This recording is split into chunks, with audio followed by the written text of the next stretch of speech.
더 이상 아이들이 희생되지 않도록 우리 아이들을 위한 희망의 목소리가 되어주세요. 당신의 관심과 신고로 아이들을 지킬 수 있습니다.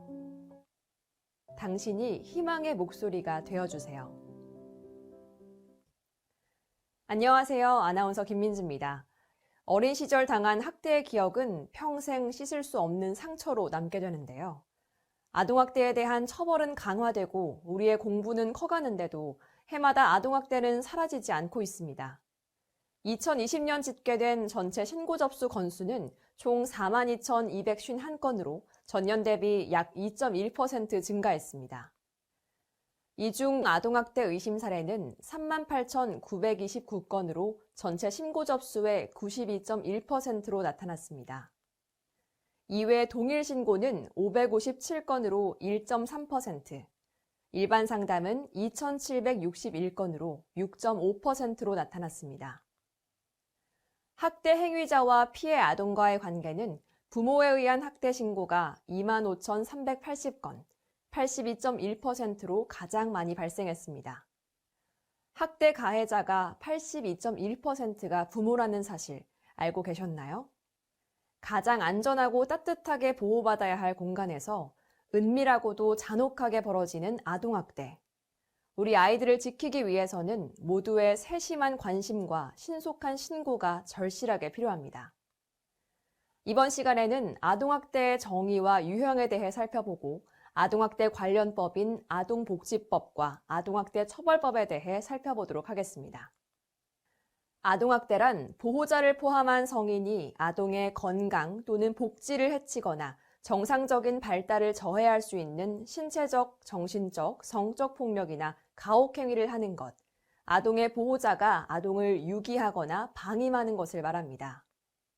여기서 아동이란 18세 미만의 사람을 의미하고 보호자란 친권자, 후견인, 아동을 보호, 양육, 교육하거나 그러한 의무가 있는 자, 또는 업무, 고용 등의 관계로 사실상 아동을 보호, 감독하는 자를 말합니다.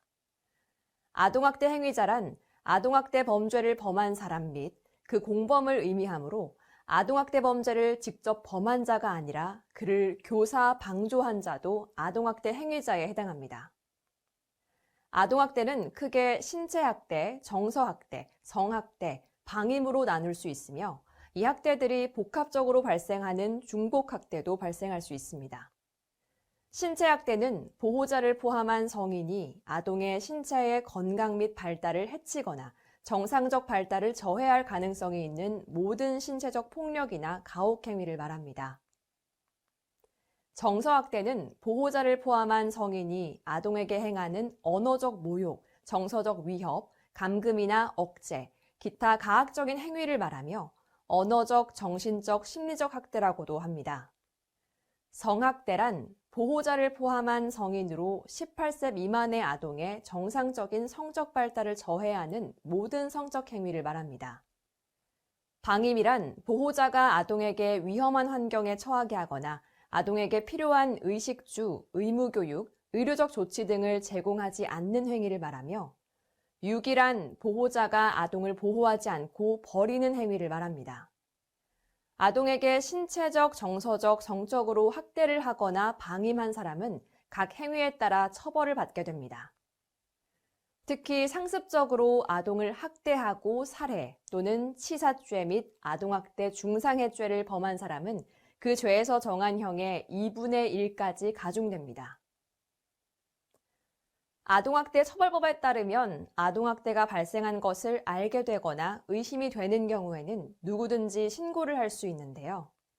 아동학대인 걸 알면서도 방치하는 것을 막기 위해 법적으로 신고의 의무를 부여한 아동학대 신고 의무자가 있습니다.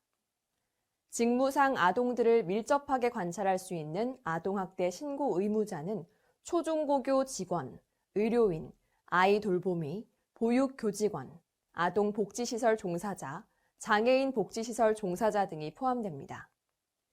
만약 정당한 사유 없이 신고 의무를 불이행할 경우 1,000만 원 이하의 과태료가 부과되는데요. 아동학대 예방을 위해서는 이러한 신고 의무자 직군뿐만 아니라 모든 국민의 관심과 신고가 꼭 필요합니다. 아동학대는 아동의 건강한 성장과 발달을 저해하는 행위로 피해 아동뿐만 아니라 사회 전반에 걸쳐 심각한 폐해를 초래하고 있습니다. 반복되는 아동학대 사건들로 인해 정부는 국가의 책임을 확대하기 위해 포용국가 아동정책을 발표하였고, 학대조사 공공화와 함께 아동복지법과 아동학대 처벌법이 개정되었습니다. 주요 개정 사항에 대해서 알아보겠습니다. 그간 아동학대 현장에서 제기되어 온 문제점들을 보완하고 아동학대의 예방과 재발 방지를 위한 법적 토대를 마련하였습니다. 신설된 아동학대 처벌법 제11조 제7항에 의거 아동학대 신고가 접수될 경우 경찰관과 아동학대 전담 공무원은 상호 동행 출동을 원칙으로 하며 동행 출동이 이루어지지 않은 경우에는 조사 정보를 상세히 공유해야 합니다.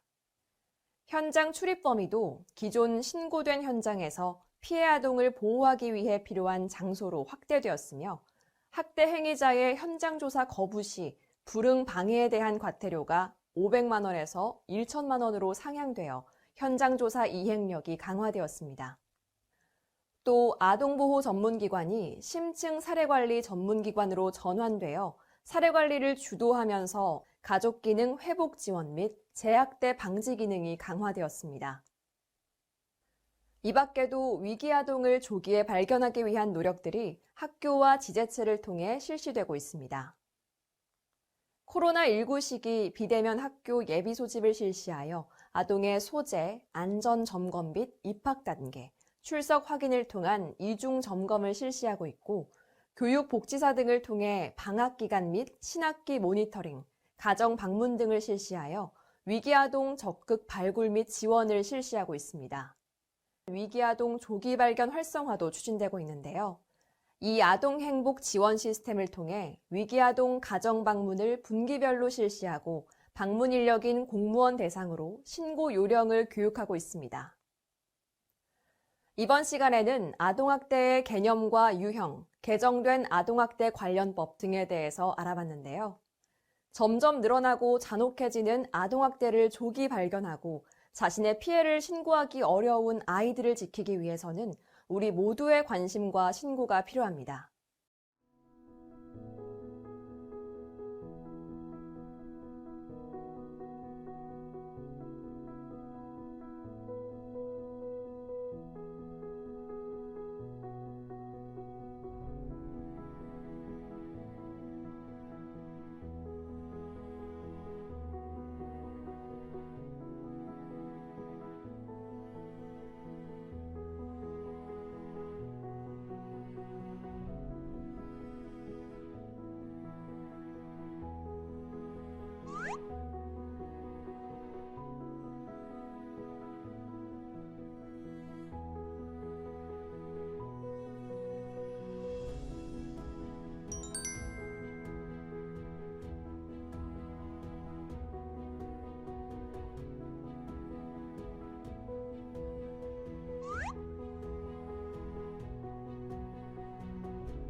지난 시간엔 아동학대의 정의와 유형에 대해 간략히 알아보고 개정된 아동학대 관련 법령과 새로 도입된 즉각 분리제도 등에 대해서 이야기해봤는데요.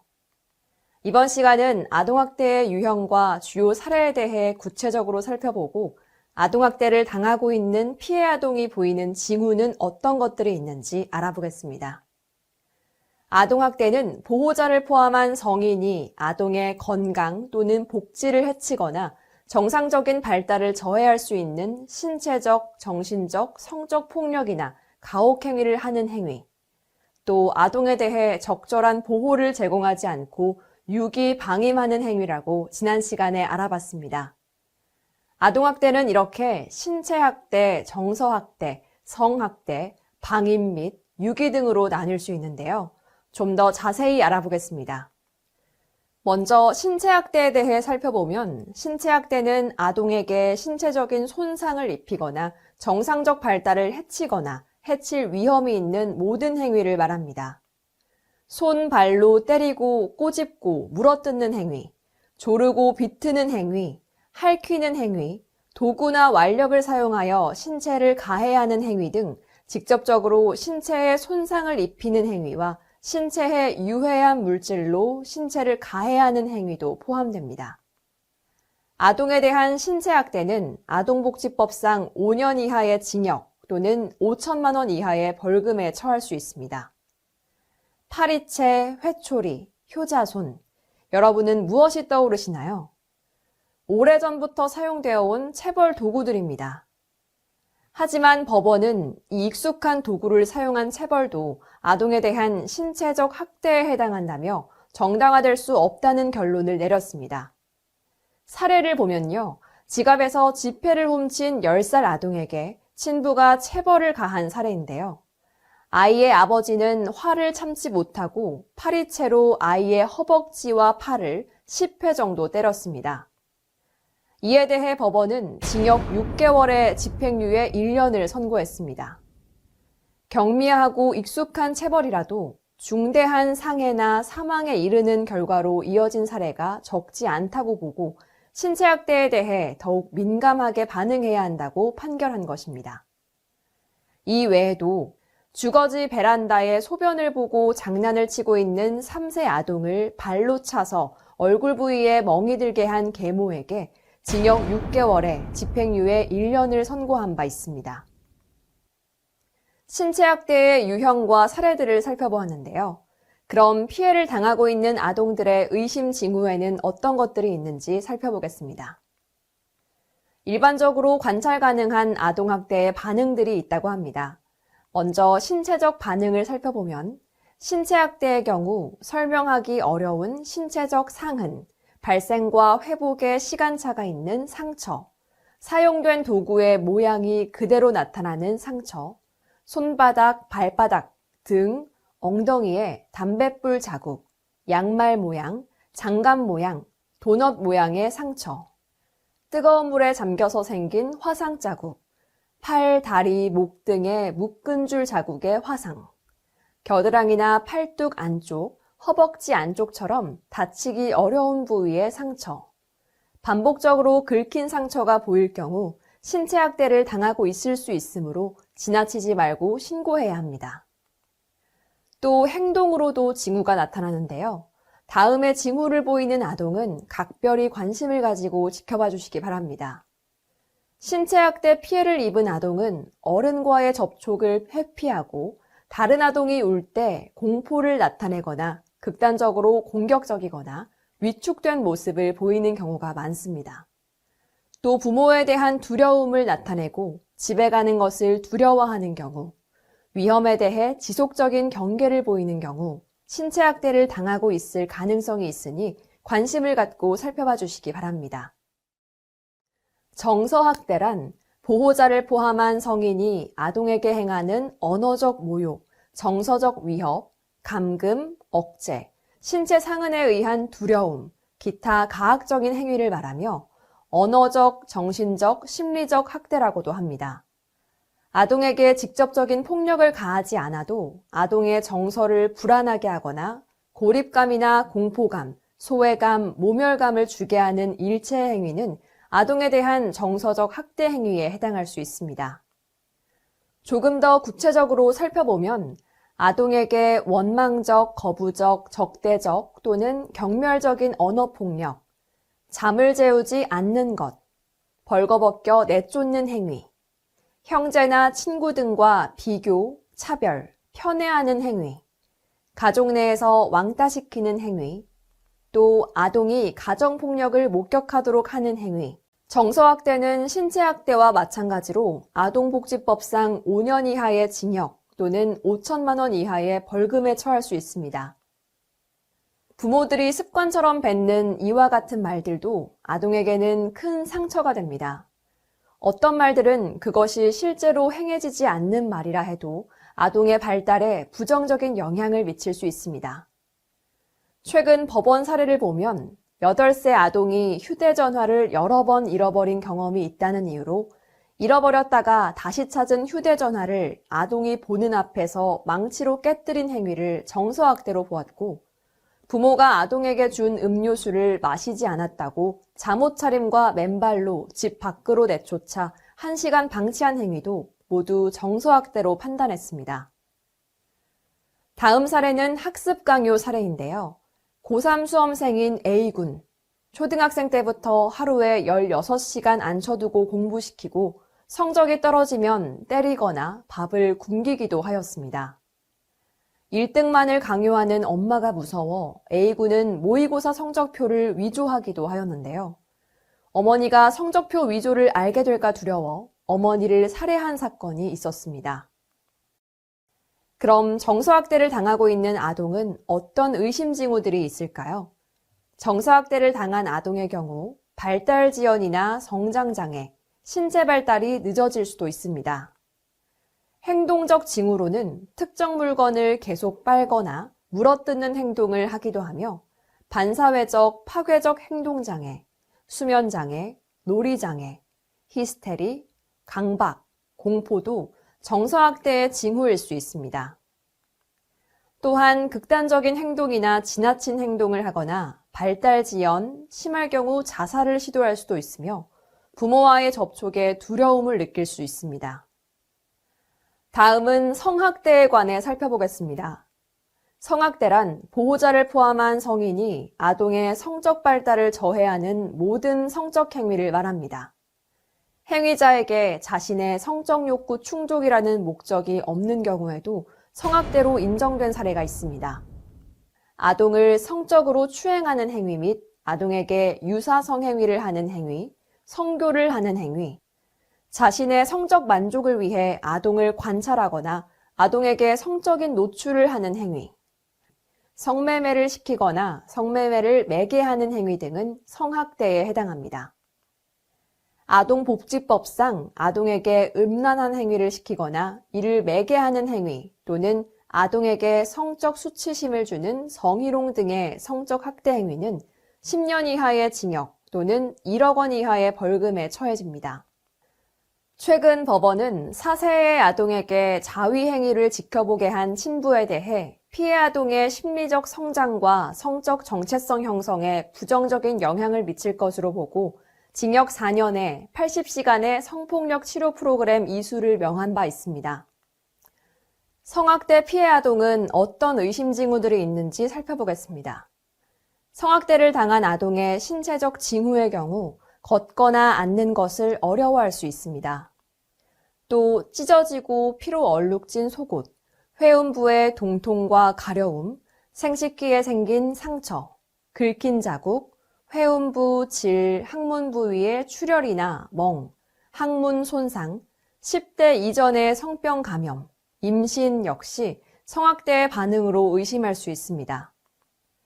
행동적 징후를 살펴보면 성학대 피해를 입은 아동은 나이에 맞지 않는 성적 행동을 하거나 또래들보다 해박하고 조숙한 성지식을 가지고 있고 성적인 묘사를 하는 그림을 그리기도 합니다. 또한 비행이나 가출을 하려고 하고 우울, 불안 증세를 보이며 저조한 학습 수행을 보이는 등 피해가 나타날 수 있으니 주변에 지속적인 관심이 필요합니다. 다음은 방임에 대해 살펴보겠습니다. 방임은 보호자가 아동을 위험한 환경에 처하게 하거나 아동에게 필요한 의식주, 의무교육, 의료적 조치 등을 제공하지 않는 행위를 말하며 유기란 보호자가 아동을 보호하지 않고 버리는 행위를 말합니다. 자신의 보호 감독을 받는 아동을 유기하거나 의식주를 포함한 기본적 보호, 양육, 치료 및 교육을 소홀히 하는 방임 행위는 아동복지법상 5년 이하의 징역 또는 5천만 원 이하의 벌금에 처할 수 있습니다. 방임에는 물리적 방임, 교육적 방임, 의료적 방임이 있습니다.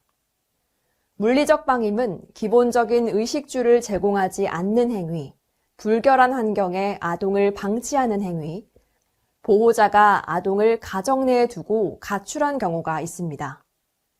이 밖에 몸이 아프다는 이유로 수개월간 집안 청소를 하지 않고 아동을 화장실 바닥에 용변을 보도록 한 행위, 생활 쓰레기가 가득 찬 집에 아동을 방치한 행위 등도 모두 방임에 해당합니다.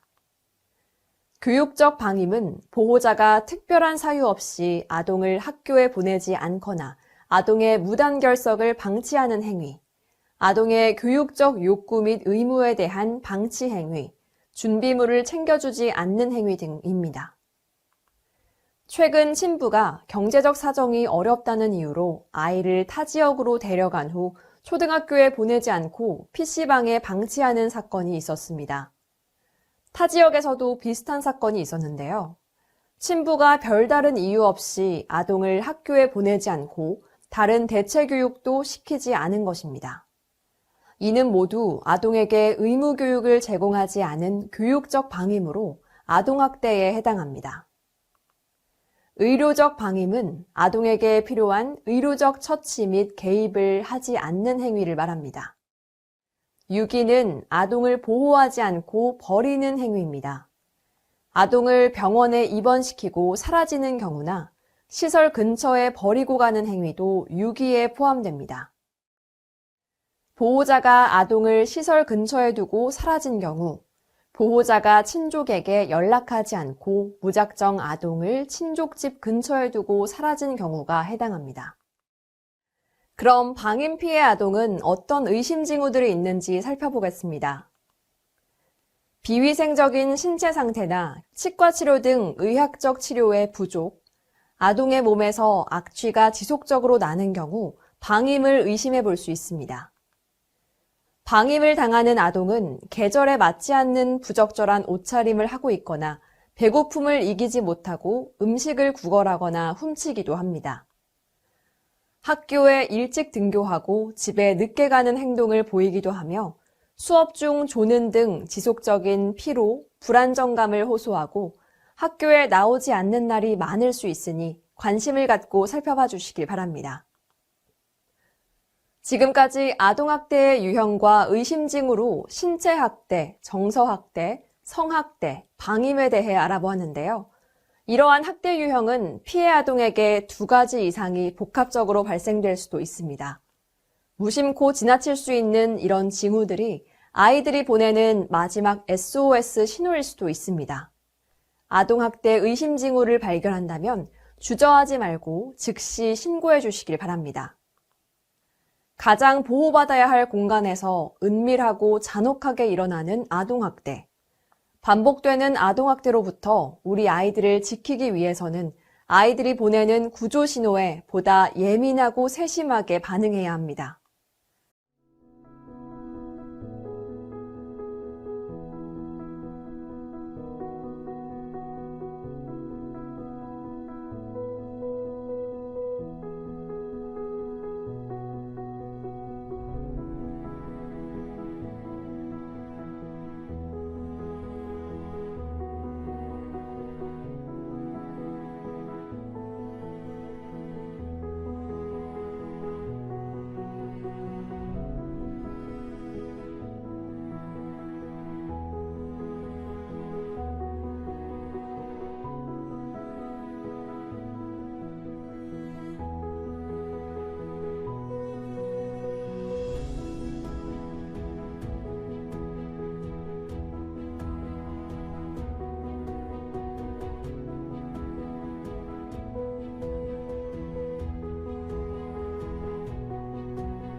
누구든지 아동학대 범죄를 알게 된 경우나 의심이 있는 경우에는 시군구 또는 수사기관에 신고할 수 있습니다.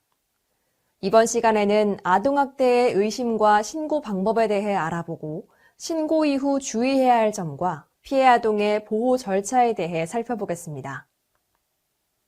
지난 시간 아동학대의 유형과 주요 사례에 대해 알아보았습니다. 하지만 이렇게 아동학대의 정황이 명백하게 드러나는 경우 외에 의심스럽지만 신고하기 주저되는 경우들도 많이 있습니다. 이럴 때 아동학대 의심 여부를 확인할 수 있는 체크리스트가 있다고 하는데요. 어떤 경우에 아동학대를 의심할 수 있는지 아동학대 체크리스트를 살펴보도록 하겠습니다. 아동에게 사고로 보이기에는 미심적인 멍이나 상처가 발생할 경우, 상처 및 상흔에 대한 아동 혹은 보호자의 설명이 불명확할 경우, 보호자가 아동이 매를 맞고 자라야 한다는 생각을 갖고 있거나 체벌을 사용할 경우 신체적 학대를 의심할 수 있습니다. 또 아동이 보호자에게 언어적, 정서적 위협을 당하고 아동이 보호자에게 감금, 억제, 기타 가학적인 행위를 당한다면 정서적 학대를 의심할 수 있으며 기아, 영양실조, 적절하지 못한 영양 섭취를 보이고 계절에 맞지 않는 옷, 청결하지 못한 외모를 보이거나 불결한 환경, 위험한 상태로부터 아동이 보호되지 않고 방치되고 있을 때 방임을 당하고 있을 가능성이 있습니다. 성질환이 있거나 임신 등의 신체적 흔적이 보이는 경우, 나이에 맞지 않는 성적 행동 및 해박하고 조숙한 성지식을 보일 경우 성학대를 당하고 있는 것은 아닌지 의심해봐야 합니다. 자주 결석하거나 결석에 대한 사유가 불명확할 때 아동에게 필요한 의료적 처치 혹은 예방접종을 실시하지 않을 때도 아동학대를 당하고 있는 것은 아닌지 관심을 갖고 지켜보아야 하며 아동이 보호자에 대한 거부감과 두려움을 보이고 집이나 보호기관으로 돌아가는 것을 두려워하는 경우 역시 아동학대의 징후로 볼 수 있습니다. 또 아동이 매우 공격적이거나 위축된 모습 등 극단적인 행동을 할 때도 아동학대를 의심할 수 있습니다. 이 중 한 개라도 체크된 경우에는 아동학대의 가능성이 있으니 주저하지 말고 신고해 주시기 바랍니다. 그럼 위와 같은 의심 징후가 있을 경우 아동학대 신고는 어떻게 해야 할까요? 아동학대 의심 신고를 할 때는 피해 아동의 현재 상황, 아동학대 의심 상황, 피해 아동 인적 사항, 아동학대 행위자 관련 사항, 신고자 관련 사항 등을 구체적으로 알려주어야 합니다. 또 신고를 하실 때는 아동학대의 유형, 정도, 심각성, 발생 빈도, 지속성, 최근 발생한 아동학대의 상황 등 구체적인 내용을 알려주시고 가정이나 집단 내에 다른 피해 아동이 있는지, 학대 행위 의심자의 심신 상태, 현재 상황 등 가능한 많은 정보를 제공하는 것이 좋습니다. 하지만 아동이나 학대 행위자의 정보를 파악하지 못하더라도 신고할 수 있으며 학대 의심 징후가 보인다면 정보의 부족이나 설마 하는 생각으로 망설이기보다는 적극적인 신고로 아동의 안전과 생명을 보호해야 합니다. 만약 신고자의 이름이나 연락처를 알리고 싶지 않을 경우에는 익명으로도 신고할 수 있으며 전화가 부담스러울 경우엔 문자로도 신고가 가능합니다. 신고는 국번 없이 112로 하셔도 되고 휴대전화 애플리케이션 아이지킴콜 앱을 통해서도 신고가 가능합니다. 아동학대 신고 시에도 주의해야 할 사항들이 있습니다. 가능하면 학대 증거 사진을 확보하고 아동이 불안해하지 않도록 아동을 일상적으로 대하는 것이 중요합니다. 성학대가 의심되는 아동의 경우 증거가 오염될 수 있으므로 아동을 씻기거나 옷을 갈아입히지 않아야 합니다.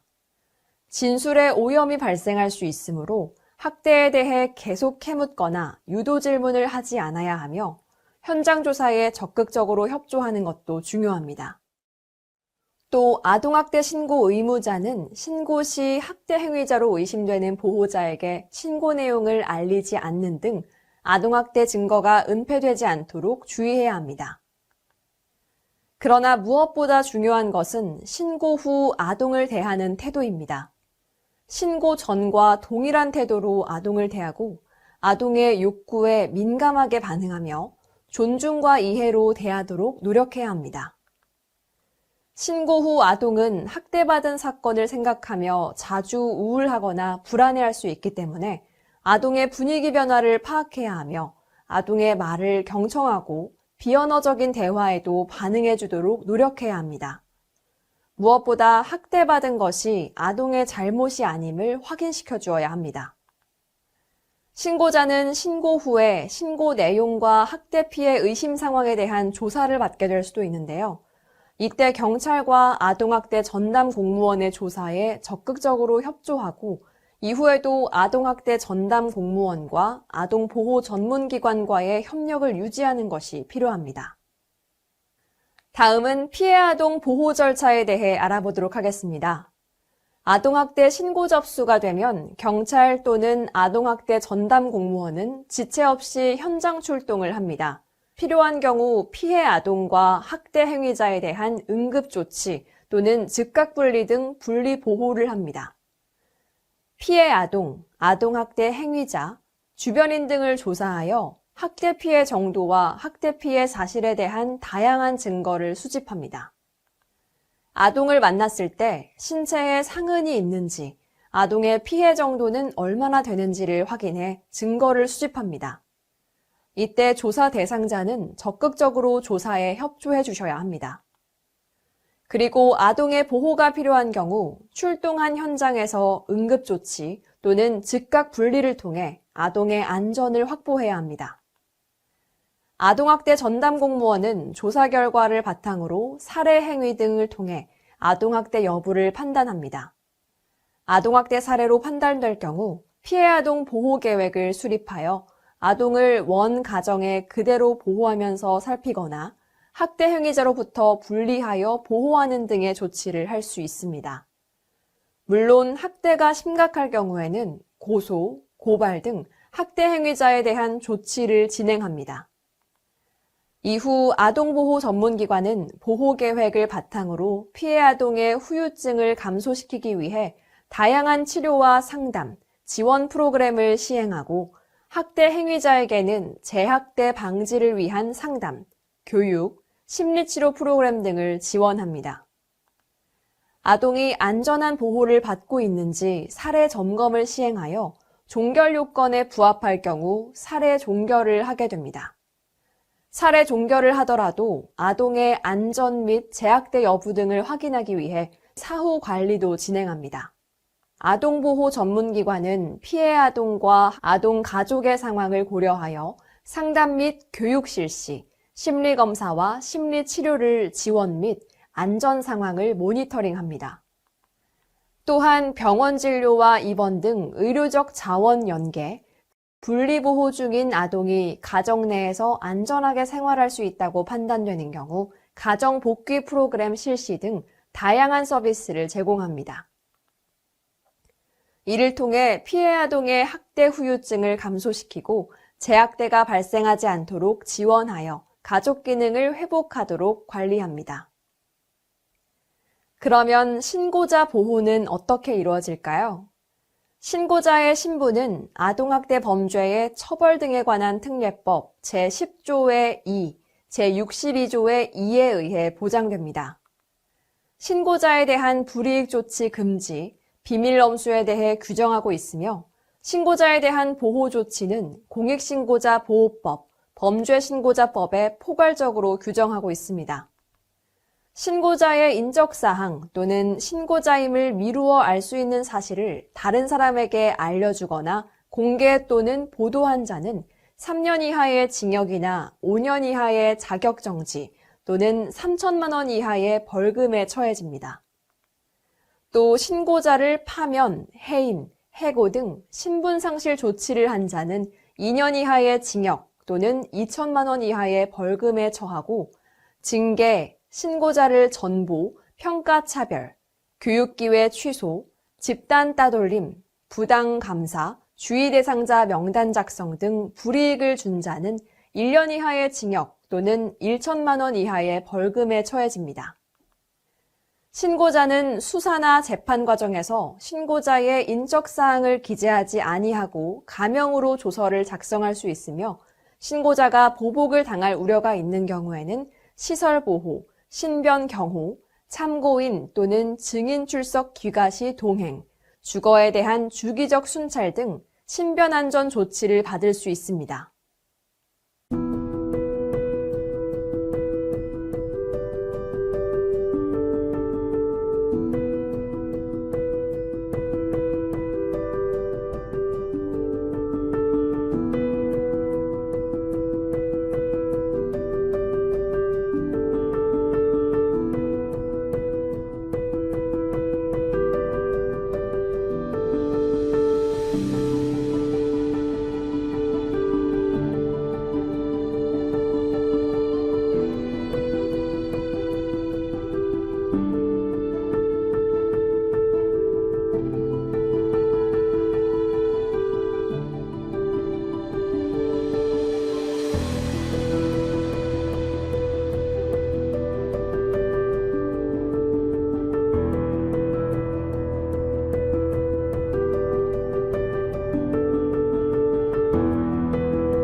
이번 시간에는 아동학대 체크리스트, 신고 방법, 아동학대 신고 시 주의사항, 피해 아동 보호 절차, 신고자 보호, 아동학대에 대한 편견에 대해서 알아보았습니다. 자신을 보호할 힘이 없는 절대 약자인 아동들에게 여러분의 세심한 보호와 신속한 신고는 아동을 살릴 수 있는 마지막 기회가 될 수도 있습니다. 아동학대 신고 의무자의 중요성에 대해 살펴봅니다.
세 장의 메모가 구한 아이. 2021년 1월 1일 미국 플로리다주 올랜도의 한 레스토랑. 한 가족이 식사를 하러 옵니다. 부부는 자신들과 4살 된 딸아이가 먹을 음식만 주문하고 11살 된 아들이 먹을 것은 시키지 않았습니다. 각기 자기 접시에 음식을 먹고 있는 부부, 4살 딸. 마스크를 쓴 채 혼자 아무것도 먹지 않고 있는 소년. 미심쩍은 표정으로 이 가족의 모습을 보는 매니저. 학대받은 아이라는 직감이 든 매니저는 종이에 괜찮니? 라고 적은 뒤 부모가 한눈을 파는 사이 소년에게 내밀었습니다. 쪽지를 본 소년은 괜찮다고 고개를 끄덕였습니다. 하지만 매니저는 미심쩍은 느낌을 떨칠 수 없었습니다. 도와달라는 소년의 반응을 확인한 매니저는 쪽지에 OK라고 쓴 후 즉시 경찰에 신고했습니다. 즉시 출동한 경찰은 아이의 양부와 친모를 체포했습니다.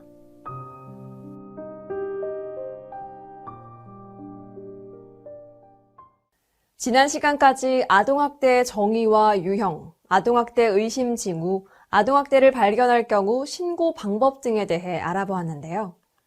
이번엔 아동학대 현황을 살펴보고 신고 의무 이행의 중요성에 대해 짚어보도록 하겠습니다. 2020년 집계된 아동학대 신고 접수 건수는 총 42,251건으로 전년 대비 약 2.1% 증가했고, 이 중에서 아동학대로 판단된 건수는 39,005건으로 전년 대비 2.9% 증가했습니다. 2020년 아동학대 사례 유형으로는 중복학대가 48.3%로 가장 높았고, 정서학대 28.3%, 신체학대 12.3%, 방임 8.9%, 성학대 2.2% 순으로 높게 나타났습니다.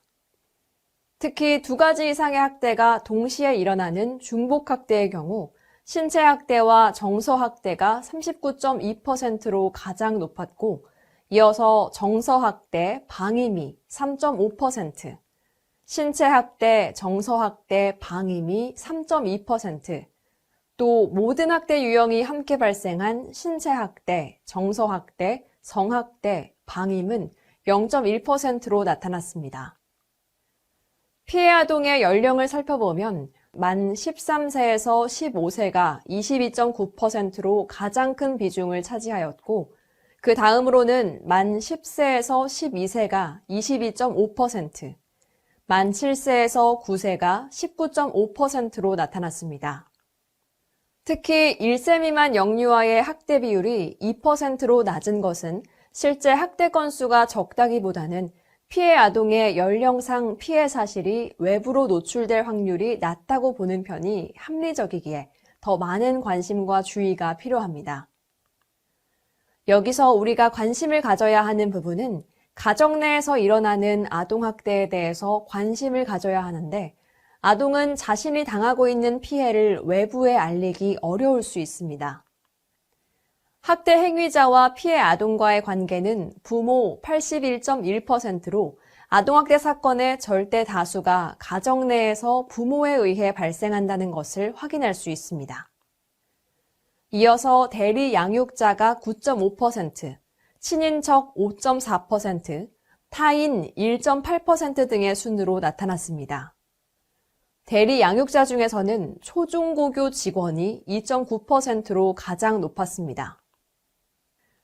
부모에 의해 발생한 사례를 보면 친부에 의해 발생한 사례가 43.6%였으며 친모는 35.4% 발생하였고, 계부 1.9%, 계모 1.0%로 발생하였습니다. 이 중에서 친부모에 의해 발생한 사례가 79%로 높게 나타났습니다. 2020년 아동학대 의심 신고자는 신고 의무자와 비신고 의무자로 구분됩니다.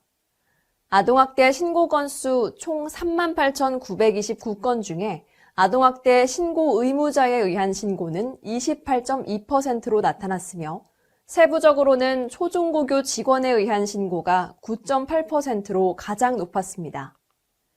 비신고 의무자에 의한 신고 접수는 71.8%로 나타났습니다. 실제 교육 현장에서 아이들을 가르치는 선생님들을 상대로 조사한 결과 가르치는 아동에게서 아동학대 사례를 목격한 경험이 있다고 대답한 비율은 66%에 이르지만 이를 신고한 경험은 19%로 현저하게 낮다는 것을 알 수 있습니다. 아동이 앞으로 당할 피해에 대한 걱정과 여러 현실적인 우려 때문에 신고를 망설인다는 대답이 주를 이루었는데요. 하지만 학대를 당하는 아동들의 현황을 좀 더 들여다보면 신고 의무자 여러분의 관심과 신고가 피해 아동에게 얼마나 절실한 것인지 알 수 있습니다. 신고를 망설인 이유를 보면 신고 후 아동의 상황이 더 나빠질까봐 라고 대답한 비율이 33.8%, 아동학대 유무에 대한 확신이 서지 않아서 라는 대답이 32.5%였으며 이 밖에도 가해 주 양육자의 위협, 신고 후 진행 절차에 대한 불신, 신고 후 소송에 시달릴까봐 망설였다는 대답도 있습니다. 특히 25개 직군의 아동학대 신고 의무자는 직무를 수행하면서 아동학대를 알게 되었거나 아동학대 의심이 있는 경우 즉시 신고해야 합니다.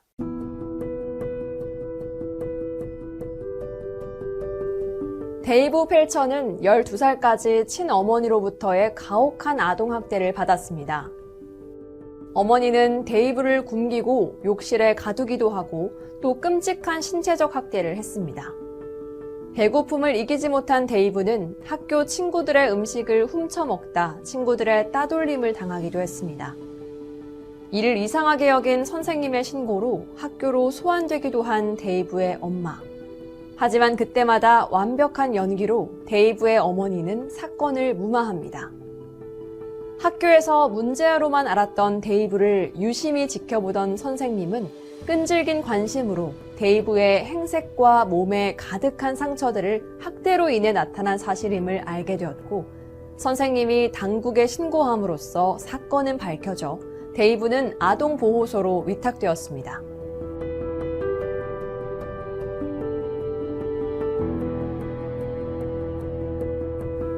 이후 위탁 가정에서 새로운 삶을 시작한 데이브는 18살에 미 공군에 입대하여 걸프전에 참전하여 무공을 세우기도 했습니다.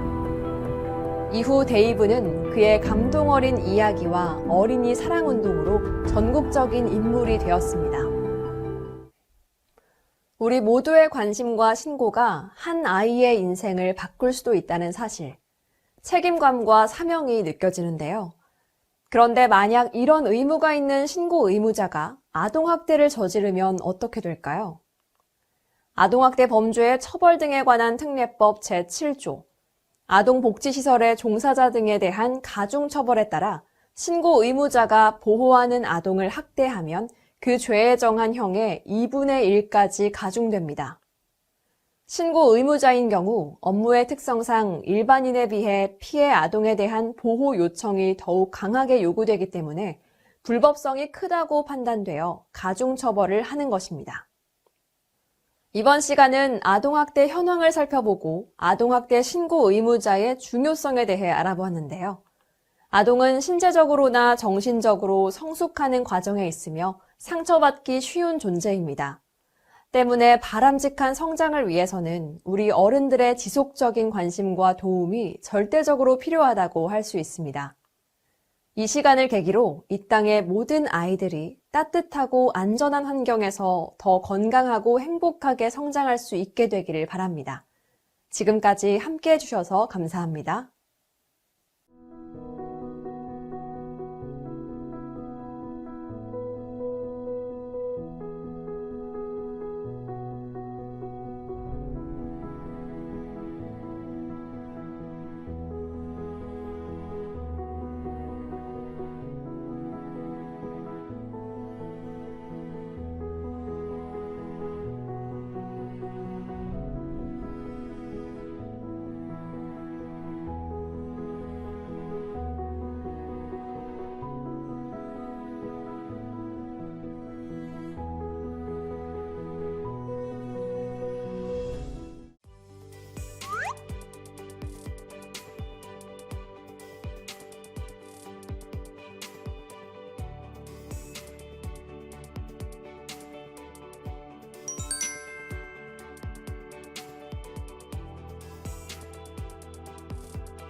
세상의 모든 부모가 바라는 것이 바로 내 아이의 행복일 텐데요.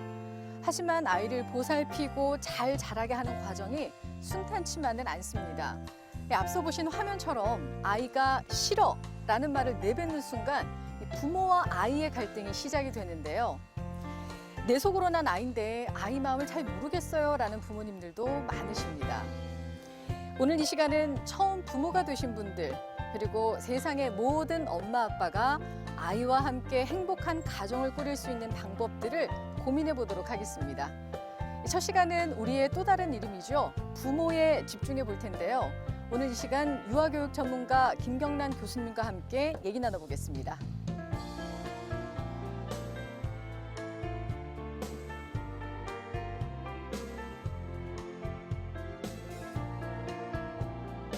교수님 안녕하세요. 네, 안녕하세요. 네, 반갑습니다. 교수님 이번 시간 주제가 나도 부모는 처음이라인데요. 사실 육아라는 것이 그 낳았을 때 기쁨만으로 그 과정을 다 걸어가기에는 너무나 험난한 과정이지 않습니까? 네. 사실 요즘에 이 자녀를 양육하는 것이 너무 힘들다 하시는 분들이 많으세요. 네, 잘하고 싶은데 너무 힘들다라는 분들을 많이 뵙는데요.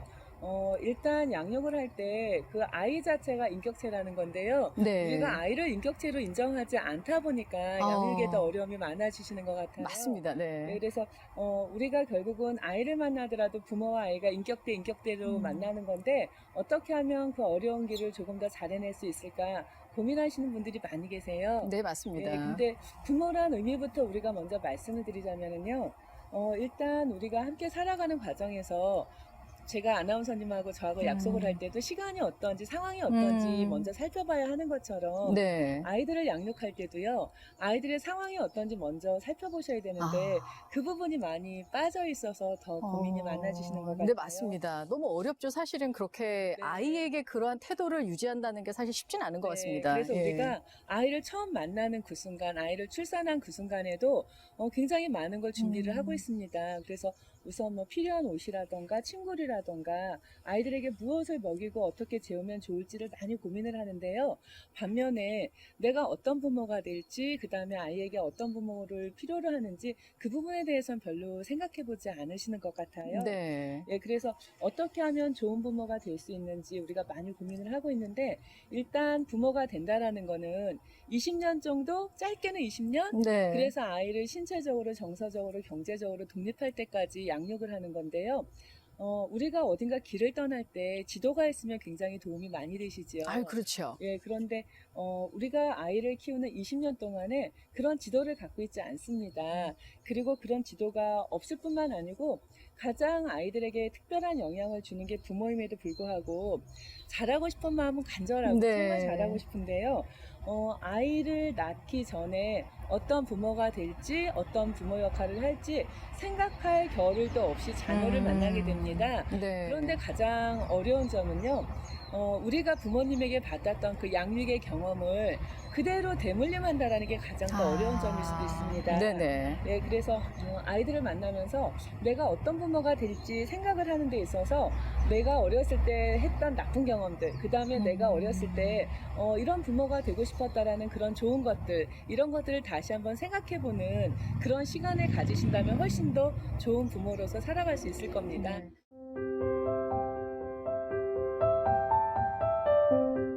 근데 사실 진짜 정말 제일 중요한 그 생각임에도 불구하고 사실은 제일 간과하고 있는 것이 나도 부모로서의 교육이 필요하다는 부분이 아닐까 싶은데 네. 정말 부모도 교육이 제일 사실 많이 필요한 부분이에요. 그렇죠? 네, 그렇습니다.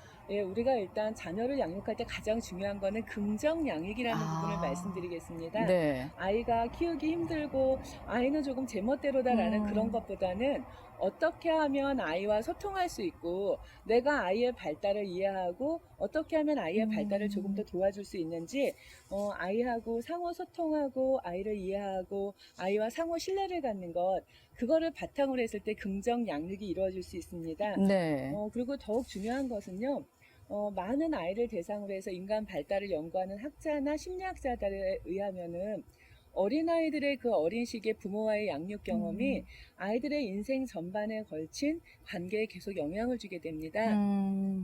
예를 들어서 어린아이들에게 젖은 기저귀를 갈아준다라던가 네. 그다음에 배가 고프다라고 울었을 때 민감하게 네 울음소리만 듣고도 배가 고프구나라고 아이의 아. 어떤 배고픔을 해결할 수 있다라던가 네. 이런 부모님을 만나게 된다면은요, 아이는 끊임없이 세상에 대해서 믿을 수 있습니다. 아. 아, 내가 오니까 나의 어려움을 다 해결해 주시는구나. 네. 부모님께서 나를 이렇게 잘 돌봐주시는 것처럼 세상에 나갔을 때 모든 사람들도 나를 이렇게 따뜻하게 대해주겠지.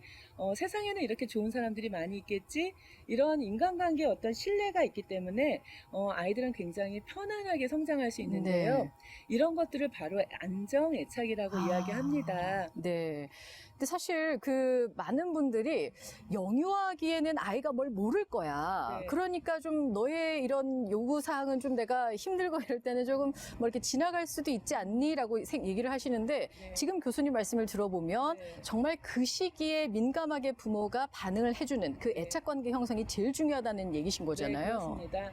우리가 딱 떨어지게 말씀을 드린다면 안정애착이라고 말씀을 드릴 수 있는데요. 네. 아이가 예를 들어서 내가 울음으로밖에 표현을 하지 못하는데 내 울음소리를 듣고서 배가 고픈지 기저귀가 젖었는지 몸이 아픈지 이거를 민감하게 울음소리만으로도 나의 어려움을 해결할 수 있는 부모님을 곁에 두고 있다면은 아이는 세상에 대해서 믿을 수 있는 그런 신뢰가 생기는 건데요. 네. 이런 안정애착의 정도가 굉장히 중요한 이유는 애착된 부모님을 기준으로 해서요, 아이가 주변을 탐색하고 그 다음에 새로운 것이 있더라도 만져볼 수 있고, 그래서 아이가 우리가 베이스 캠프라고 이야기를 하는데요, 부모님하고의 어떤 안정애착이 형성되면은 마음껏 세상을 나가서 탐색할 수 있는 그런 든든한 힘이 될 수 있습니다. 네. 그래서 어린 시기의 첫 1년 정도의 기간이 부모님하고 신뢰를 형성하는 기간인데요. 네. 그런 신뢰가 형성된다면은 그 이후에 다른 사람들하고도 또 다른 신뢰를 형성할 수 있고요. 그 다음에 부모님을 토대로 해서 아이들이 멀리 나가서 세상을 탐색할 수도 있고, 그래서 아이들의 어떤 정서적인 건 물론이고 신체적인 것, 인지적인 것, 이 모든 것들이 부모님하고의 안정애착을 토대로 해서 아이가 계속 잘 발달될 수 있는 것이기 때문에 네. 어린 시기에 부모와 자녀의 어떤 안정애착, 그래서 네. 우리 아이를 민감하게 요구를 잘 돌봐주시는 것, 그게 굉장히 중요한 요인이 될 수 있습니다. 그러니까 이제 이 안정애착이라는 게 결국에는 감정적으로 서로가 소통이 굉장히 잘 되는 경우다라고 바꿔서 또 얘기를 할 수가 있겠네요. 네, 그죠? 그렇죠. 그리고 우리가 왜 눈빛만 봐도 알 수 있어요 라는 이야기 참 네. 자주 하죠. 네네. 그런데 어린아이가 언어로 표현을 못하는데 저는 아이의 울음소리만 듣고도 우리 아이가 졸려온지 배가 고픈지 어디가 아픈지 알 수 있어요 라는 그런 어머님이나 부모님을 뵌다면 이미 안정애착이 잘 형성될 수 있는 그런 토대가 되어 있는 겁니다. 근데 사실 그러면 이 안정애착이랑 반대로 뭐 스킨십이 충분하지 않고 좀 아이의 반응을 제때 이렇게 알아차리지 못하게 된다면 네. 사실 이제 그건 이제 불안정한 것으로 이제 또 애착이 형성이 잘 안 되는 건 거잖아요. 네, 그죠? 맞습니다. 네. 우리가 안정애착의 반대말은 불안정애착이라고 할 수 있는데요. 결국은 내가 배가 고프거나 그다음에 기저귀가 젖거나 이렇게 나의 어려움을 호소하더라도 부모님의 상황이나 부모님의 기분에 따라서 우리가 약속을 잡을 때 상대방의 상황과 내 상황을 보아야 하는데 네. 그런 것처럼 아이의 상황은 보지 않고 부모님의 상황을 먼저 고려한다면 그게 바로 불안정애착을 형성하는 거지요. 네, 그렇군요.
이 테스트를 하다 보니까 좀 더 생각이 구체화되는 것 같습니다, 교수님. 네, 부모님들께서 가끔 되게 온정적이지 않으신데 네. 나는 참 따뜻한 부모야 이렇게 생각하시는 경우도 있으셔서요. 네네. 이렇게 조금 객관적인 테스트를 하는 게 굉장히 도움이 많이 됩니다. 네. 그래서 이 테스트 하나만으로도 자녀를 대하는 부모님들의 양육 태도를 알 수 있는데요.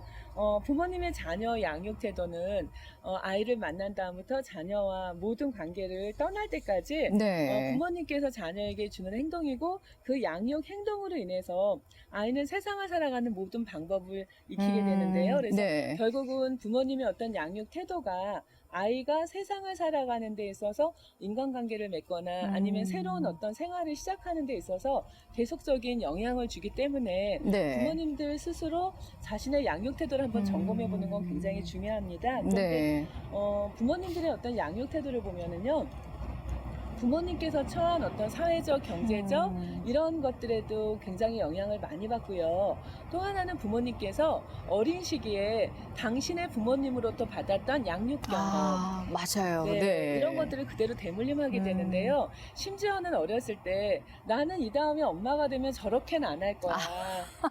나는 아빠가 네. 되면 저런 아빠 모습은 안 보일 거야 라고 말함에도 네. 불구하고 그런 역할을 그대로 다시 반복한다라는 게 좀 어려움인데요. 근데 사실 진짜 이런 경우를 굉장히 많이 보는 것 같습니다. 저조차도 그래, 난 엄마처럼 하지 않을 거야. 난 더 좋은 엄마가 될 거야 라고 했지만 네. 사실 제가 이렇게 자녀를 양육하다 보니 그게 정말 말처럼 쉽진 않더라고요. 네, 어느 순간 내가 아이에게 소리를 지르다가 이걸 내가 어렸을 때 네.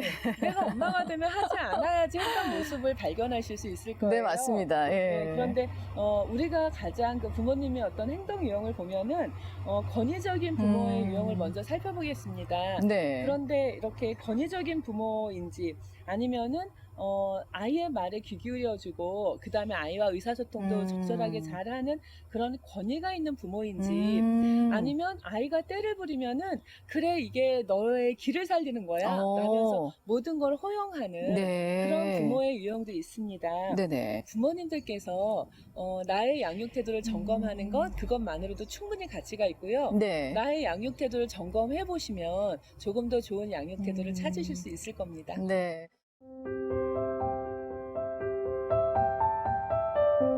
근데 사실 정말 말은 쉽지만 이게 나 자신부터 점검한다는 것 자체에 굉장히 좀 힘들어하시는 부모님들도 많으실 것 같기는 한데요. 그래도 우리가 좀 더 이렇게 노력을 한다면 최선의 방법이 있을까요? 그럼요. 지금 점검하신다면 네. 그동안 오랜 시간 해왔던 유형이 아주 조금씩 바뀌실 거예요. 네. 뭐 예를 들어서 너 짝꿍이랑 잘 지내고 왔니? 이렇게 이야기를 하면은 아이들의 대답은 네, 아니요. 둘 중에 하나입니다. 그렇죠. 그런데 부모님들께서는요. 조금 더 아이가 크면서 알고 싶어지는 게 더 많아지세요. 네. 심지어는 어떤 부모님께서는 아이 머리에 블랙박스를 장착시켜서 보내고 싶다. 그만큼 네. 아이의 일상에 대해서 많이 궁금해 하시는데요. 맞아요. 네. 아이들이 많이 대답을 안 해준다고 말씀하세요. 그렇더라고요. 그런데 네. 아나운서님 같은 경우도 어떤 때 대답을 하기가 싫으세요? 좀 피곤하거나, 예, 귀찮을 땐 당연히 이제 대답하기 싫죠. 네. 그리고 또 별일이 없는데 자꾸 물어보면 뭐 지어낼 수도 없고, 그쵸. 뭐 이런 생각이 들긴 네. 하죠. 예. 그리고 또 아이가 이야기를 했을 때 네. 엄마 나 오늘 민수 때려주고 싶었어 오, 네. 라고 말을 하는 순간 어머니께서는 가슴이 철렁하죠. 그렇죠. 그다음에 이렇게 말씀하세요. 안 돼. 친구는 때리면 안 돼. 맞아요. 사이좋게 지내야 해. 맞아요. 이렇게 예. 말씀하시는데 아이가 원하는 답은 그게 아니었던 거죠. 네. 그러네요. 네. 그래서 우리가 이야기를 술술한다라는 거는 네. 우리가 왜 조금 내 마음을 알아주는 사람이 있을 때 내가 나 학교 가는 거 힘들었어 그랬을 때 너 정말 학교 가는 거 힘들었구나. 네. 나 숙제가 많아서 싫어 그랬을 때 그래 아빠도 너를 보면서 아유 나는 저렇게 숙제하라 그러면 다시는 못할 것 같아. 네. 그다음에 뭐 우리 아이들 제일 많이 하는 말 이런 말 아닐까요? 나 학교 가기 싫어. 하루 종일 게임만 했으면 좋겠어. 맞아요. 쉬고 싶어. 예. 네. 부모님들은 정말 정말 큰일이 난 것처럼 그러면 안 돼라고 말씀을 하시거든요. 맞습니다. 네. 그랬을 때, 야, 아빠도 학교 가는 거 싫었는데 잘 참고 다녔었는데 너도 그러니? 너 아빠랑 똑같구나. 네. 그 다음에 아빠도 게임하지 않고 회사 안 갔으면 좋겠는데 너도 그러니? 이렇게 말씀을 해주신다면은 네. 아마 아이가 그 다음부터는 부모님 앞에서 자기의 마음을 술술 털어내는 거를 계속 할 거예요. 그래서 가장 중요한 거는 네. 아이가 이야기한 것에 대해서 일단 공감해 주시는 거. 그러니까 마음으로 이야기하는 게 나쁜 일은 없거든요. 네. 그래서 우리 부모님들께서 공감을 해주시기보다는 타이르시거나 아니면은 그렇게 하면 안 되라고 훈계하시거나 맞습니다. 네. 네, 그런 반응이 많으니까 아이는 점점 입을 닫게 되는 거거든요. 네. 그래서 부모님께서 아이하고 의사소통을 하고 싶으시면 첫 번째는 귀 기울여 눈 맞춰 잘 들어주시고 지금 아나운서님께서 제 말씀을 네. 잘 들어주셔서 감사한데요. 네. 네, 그런 것처럼 그래서 잘 들어주시고 공감해 주시고 그래 네 마음이 그랬구나 라고 하신 다음에 그런데 말이야 네. 아빠도 게임하고 학교 가기 싫고 회사 가기 싫지만 갈 거야. 네. 너도 오늘 학교 가기 싫고 게임하고 싶지만 학교 잘 다녀오렴. 학교는 가야 하잖아. 이렇게 말씀하신다면은 아이들이 내 마음을 받아주는 부모님 앞에서 네. 많은 이야기를 술술술술 꺼내게 될 거예요. 근데 사실 이게 많은 분들이 일단 이런 얘기들을 요즘에 워낙에 좀 많이들 하시니까요. 이게 자녀가 이렇게 얘기하면 그래 맞아라고 할 때도 있지만 사실 대부분의 이제 또 일상생활에서 바쁘다 보니 무슨 말이야 가야지 얼른 빨리 준비해라고 이제 사실은 다그치거나 해결책만을 먼저 꺼내놓는 경우가 사실 대부분이거든요. 근데 지금처럼 이제 아이들이 꼭 해결책을 부모에게 원해서 이야기를 하는 것이 아니라 그냥 내 마음을 좀 알아줬으면 하는 의미에서 대화를 이제 그렇게 해서 풀어나가면 훨씬 더 쉽다. 이제 이 말씀이신 거죠? 네, 맞습니다. 네. 아이들도 내가 학교에 가야 한다는 사실을 너무 잘 알고 있어요. 그렇죠. 네. 그런데 단지 학교 가기 싫어. 나 오늘 좀 피곤해. 학원 안 가고 게임하고 싶어. 이렇게 말했을 때 아이가 원하는 거는요. 아, 네 마음이 그렇구나. 그럴 만해. 라고 부모님께서 인정해 주시는 거 하나만으로도 아이는 충분하게 꿀팁을 얻고 네. 학교도 가고 공부도 할 수 있을 거거든요.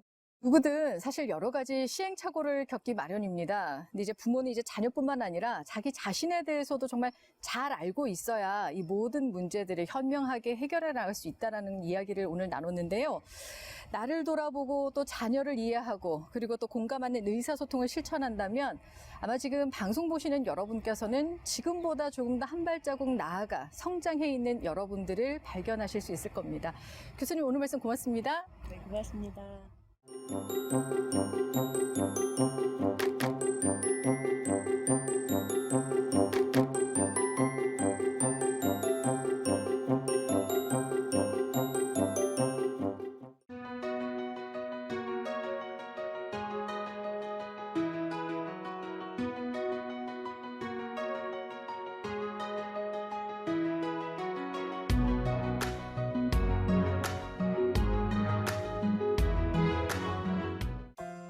안녕하세요. 아나운서 송지연입니다. 아이를 낳으면 경험하지 못한 세상이 펼쳐집니다. 나도 부모는 처음이라는 엄마 아빠들은 최선을 다해서 키웠는데 우리 아이는 왜 이럴까요? 라는 고민을 하십니다. 그래서 그 물음에 대한 해답을 김경란 교수님과 함께 찾아보는 시간 갖도록 하겠습니다.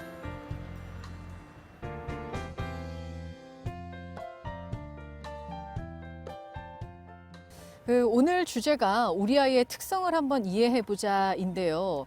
사실 그 부모에게서 나왔는데 아이들마다 어쩜 이렇게 그 특성이 다를 수 있을까요, 교수님? 네. 아이들의 성장 과정이 모두 다릅니다. 네. 그래서 비슷한 성장을 하는 것 같긴 하지만은 조금 더 빨리 걷는 아이, 조금 더 느리게 걷는 아이, 또 조금 더 말문이 빨리 트여서 하고 싶은 말을 마음껏 하는 아이도 있고요. 네.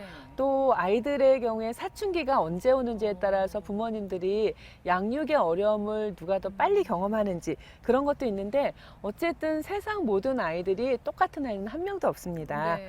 예, 그런데 부모님들은 자신이 가진 지식과 경험만으로 아이들을 키우시는데요. 심지어는 이런 얘기들 많이 하세요. 옆집 아주머니가 우리 아이의 교육 정책을 모두 결정한다. 네. 근데 가장 중요한 거는 우리 아이를 내가 관찰해서 특성을 파악하는 것. 그게 가장 중요한 부분입니다. 그러니까 사실 옆집에 이 아이가 너무 잘하는 것 같아서 이 아이만큼만 우리 아이가 좀 했으면 해서 사실 적용을 시켜보지만 결과가 똑같지는 않거든요. 늘 다를 수 있는 거지 않습니까? 네, 심지어는 우리 집에 아이가 둘이 있다, 셋이 있다 했을 때도 우리 집 아이도 또 다른 면이 있지요. 맞아요. 네. 네, 그래서 우리가 그걸 기질이라고 표현을 하는데요. 네. 아이들의 기질을 알면은 훨씬 아이를 키우는데 조금 쉬운 수 있는 그런 팁이 있거든요. 네네. 그래서 모든 부모님들께서 아이들의 얼굴이 다른 건 다 알고 계세요. 그렇죠. 네, 얼굴 정말 다르죠. 그다음에 심지어 일란성 쌍둥이 같은 경우에도 지나가는 사람은 모르지만 나는 알아요. 네. 라고 말씀하시고 얼굴 모습이 다르기도 하지만 표정이나 어떤 대처하는 상황 이런 것들이 많이 다릅니다. 네. 그런데 부모님들께서 쟤 왜 저러지? 그런데 원래 저래. 쟤는 태어났을 때부터 원래 그랬어 라는 말을 참 많이 하시는데 네. 우리가 그 원래 그래 이런 말에 대해서 흘려보내지 마시고 네. 우리 아이는 원래 어땠지? 이렇게 조금 생각해 보시면 활기찬 아이도 있고요. 네. 조심성이 많은 아이도 있고요. 굉장히 자기가 원하는 거면 끝까지 집요하게 매달리는 아이도 있고요. 네. 그래서 그런 기질이라는 걸 아시면은 아이를 훨씬 이해하기 쉬우십니다. 사실 정말 이렇게 모든 아이가 다 이렇게 다르다라고 얘기를 해주셨는데, 그러니까 기질로 따지면 이게 뭐 좋은 기질, 나쁜 기질이라는 건 아니라는 거죠, 교수님. 네, 그렇습니다. 기질은 아이들이 가지고 태어나는 기본 성향, 성격인데요. 네. 좋고 나쁨의 경우보다는 부모님께서 잘 알고 대처하시면은 나쁘다고 생각할 수 있는 게 좋은 기질이 될 수도 있고요. 또 좋은 기질인데도 잘 모르고 계시면 그걸 나쁘게 생각하실 수 있기 때문에 기질에 대해서는 부모님들께서 꼭 아셨으면 좋겠어요. 네. 예, 그래서 알렉산더 토마스라는 아동학자하고 그 다음에 스텔라 체스라는 그 의학 박사가 1970년대쯤부터 미국에서도 부모님들이 특히 어머님들의 취업이 증가하면서 아주 어린아이들이 바깥에서 생활하는 시간이 많아지기 시작했어요. 네. 그래서 아이들을 훈육하고 교육하고 이러는 과정 중에 왜 똑같은 상황인데 아이마다 이렇게 반응이 다르지? 왜 어떤 아이는 지금 막 새로 어린이집을 왔는데 저렇게 편안하게 지내고 어떤 아이는 한 달 내내 울기도 하지? 네. 이건 무슨 일일까? 이런 거를 연구하다가 발견한 이론이 바로 기질 이론입니다. 그렇군요. 네, 그래서 아이들에 따라서 순한 아이, 느린 아이, 까다로운 아이 이렇게 세 가지 유형으로 나누고 있는데요. 네. 순한 아이는 많은 부모님들께서 가장 좋아하시는 적응도 잘하고요. 네. 또 얘가 좀 울 것 같은데 하는 상황에서도 방긋 웃고 있는 아이들이고요. 네. 그래서 대부분의 상황을 긍정적으로 잘 대처하는 그런 아이들입니다. 네. 그리고 까다로운 아이는요. 부모님들께서 제일 꺼려하시는 힘들죠. 네, 맞아요. 정말 힘들어요 라고 네. 표현하시는 아이가 이 까다로운 아이예요. 네. 그래서 이런 아이 같은 경우에는 한번 자기가 원하면 끝까지 추구하고요. 맞습니다. 예. 네, 싫다고 하면은 부모님께서 아무리 강요해도 강하게 거부하면서 하지 않습니다. 그리고 일상생활에 있어서도 조금 불규칙해서 제가 언제 일어나고 언제 무엇을 먹고 이런 것들이 좀 불규칙하다 보니까 네. 특히 양육을 하시는 어머님들 입장에서 많이 어려워하세요. 네. 그 다음에 세 번째 느린 기질의 아이가 있는데요. 네. 느린 기질의 아이들은 새로운 상황에 대해서 굉장히 어렵게 다가섭니다. 그래서 네. 새로운 상황이 됐을 때 다가가는 것도 어려워하고요. 적응하는데도 시간이 오래 걸리고요. 네. 그래서 이 세 가지 유형에 대해서 부모님들께서 꼭 아실 필요가 있으세요. 네. 근데 모든 아이가 다 이렇게 다르네요. 근데 사실 이게 아이들의 특징이지 뭐 이렇게 좋은 기질, 나쁜 기질을 이렇게 구별할 수 있는 건 아니지 않습니까, 교수님? 네, 그렇습니다. 좋고 나쁨보다는 네. 아이의 기질을 잘 파악하셔서 좋은 점은 더 좋게, 그다음에 나쁜 점이라 하더라도 좋은 점으로 만들 수 있는 부모님들의 어떤 지혜가 필요합니다. 네. 네. 근데 사실 그럼 아이들의 기질을 좀 분류를 할 수 있을까요, 저희가? 네, 정확하게는 아니더라도 네. 우리가 크게 분류를 한다면 우선 순한 기질의 아이에 대해서 구체적으로 이야기 드리겠습니다. 네, 네. 순한 기질의 아이들 같은 경우에는 낯선 환경에서도 크게 거부감을 일으키지 않습니다. 심지어는 뭐 낯선 음식도 먹으라 그러면 잘 먹고요. 네. 그 다음에 친구들이 장난감을 빼앗아도 그렇게 억울해하거나 그렇게 흐느껴 울지 않으면서 친구가 갖고 싶은가 보다 합니다. 네. 네, 그 정도의 반응을 보이기 때문에 순환기질 아이가 가장 좋은 점은 그렇게 손이 많이 가지 않는다라는 네. 거지요. 네. 그래서 낯선 환경에서도 잘 지내고요. 낯선 사람을 만나더라도 굉장히 호의적으로 쉽게 다가가고요. 네. 그 다음에 부모님이나 주변의 지시에 잘 따르고요. 그래서 이런 아이들 같은 경우에는 부모님께서 크게 신경을 쓰지 않으시는 경우가 있는데요. 네. 정말 주의해야 할 사항이 있습니다. 그래요? 이렇게 순한 아이인데도 뭔가 이렇게 주의사항이 있나요? 네, 순한 아이이기 때문에 배려를 받지 못할 수가 있어요. 오히려 반대로 본인은 배려를 못 받는 경우가 자꾸 생기는군요. 그래서 우리가 사회생활을 할 때도 순한 성향을 가진 사람들이 오히려 피해를 많이 보게 되는데요.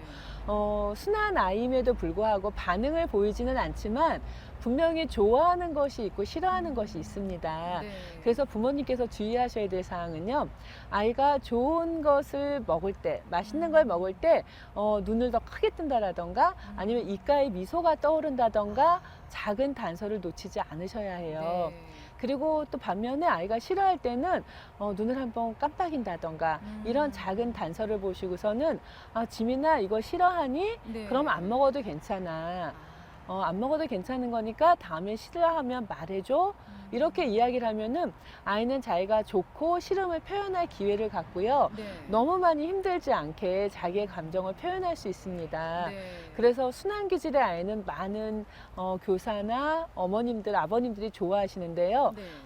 배려하지 않고 키운다면은 나중엔 아이가 굉장히 힘들어하는 경우가 있기 때문에 작은 움직임을 놓치지 않고 배려해 주실 필요가 네. 꼭 있습니다. 그렇군요. 아무래도 이제 좀 부모님의 좀 더 아주 세밀한 그런 관찰이 좀 필요한 아이들이네요. 네, 오히려. 많은 배려가 네. 필요한 그런 아이가 순한 아이입니다. 네. 자, 그러면 이제 또 다른 어떤 기질이 또 있을까요? 네, 그다음 이제 까다로운 기질에 대해서 말씀드릴 수 있는데요. 많은 부모님들께서 까다로운 아이 그러면 우리 집 아이요라고 말씀하세요. 그러니까요. 네. 네, 그리고 까다로운 아이를 키우는 게 참 힘들다고 말씀하시는데 네. 저는 반면에 까다로운 아이에게 장점이 참 많다라고 말씀드리거든요. 그래요?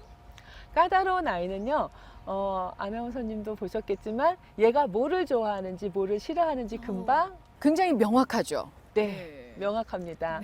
그래서 그 아이의 입장에서는 싫고 좋음이 분명히 나타나고요. 네. 아무리 둔감한 주변 사람이라 하더라도 그 아이는 트럭을 좋아해. 저 아이는 국수를 좋아해. 네. 저 아이는 저건 절대 안 할 거야. 이런 걸 미루어 짐작하면서 상황을 배려하게 되거든요.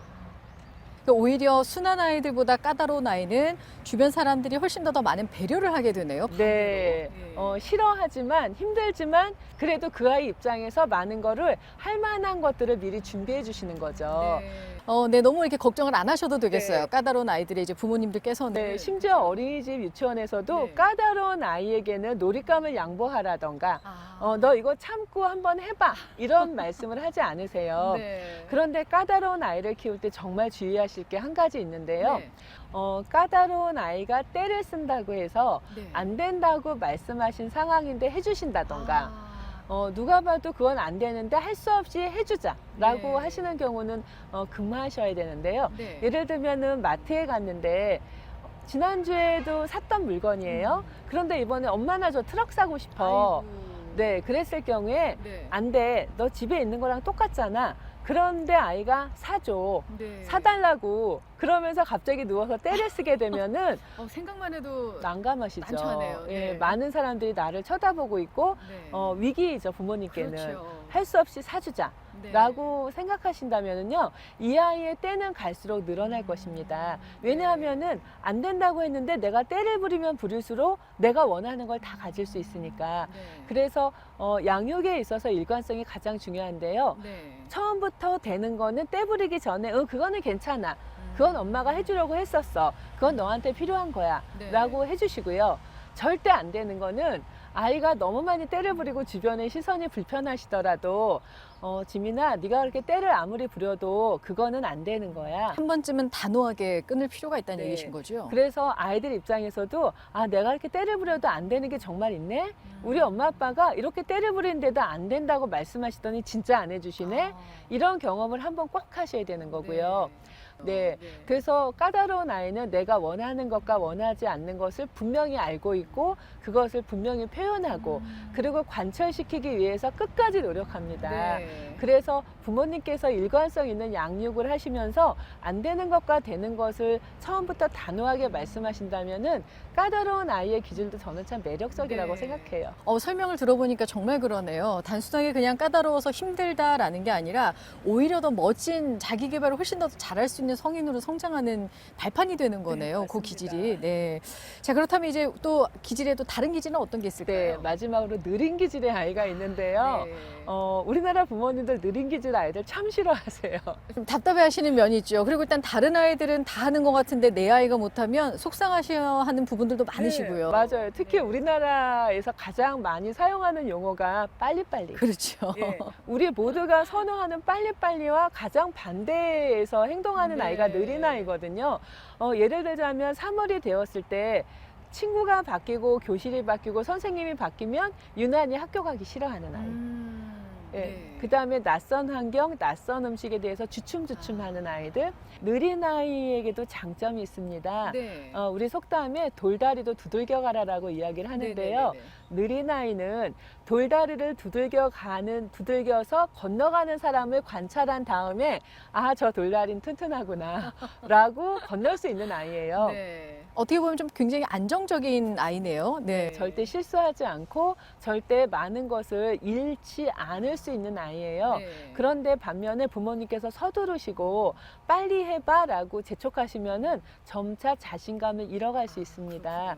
그래서 뭐 혼자 하는 연구라던가 그 다음에 오랫동안 사람을 사귀면서 처음에는 낯설어서 못 다가가지만 사귈수록 아주 진국으로 가는 그런 성향이 바로 이런 느린 아이입니다. 그래서 느린 아이에게 있어서 꼭 배려하실 거는요. 아이가 원할 때까지 조금 손잡고 기다려 주시는 것. 아이가 다가설 때까지 부모님께서 괜찮아 하고 시간을 허락하시는 게 가장 중요한데요. 네. 느린 아이에게도 굉장히 많은 매력이 있어서 절대 실수하지 않고요. 그 다음에 나쁜 건지 좋은 건지 자기가 판단하고 나면은 그 다음엔 선뜻 앞으로 잘 자기 일을 진행할 수 있습니다. 이 교수님 말씀을 들으면서 보니까 부모로서의 나는 과연 어떤 사람인가 이런 궁금증이 또 생기는데요. 그래서 저희가 준비를 했습니다. 이 부모로서의 나 함께 체크해보는 시간 갖겠습니다.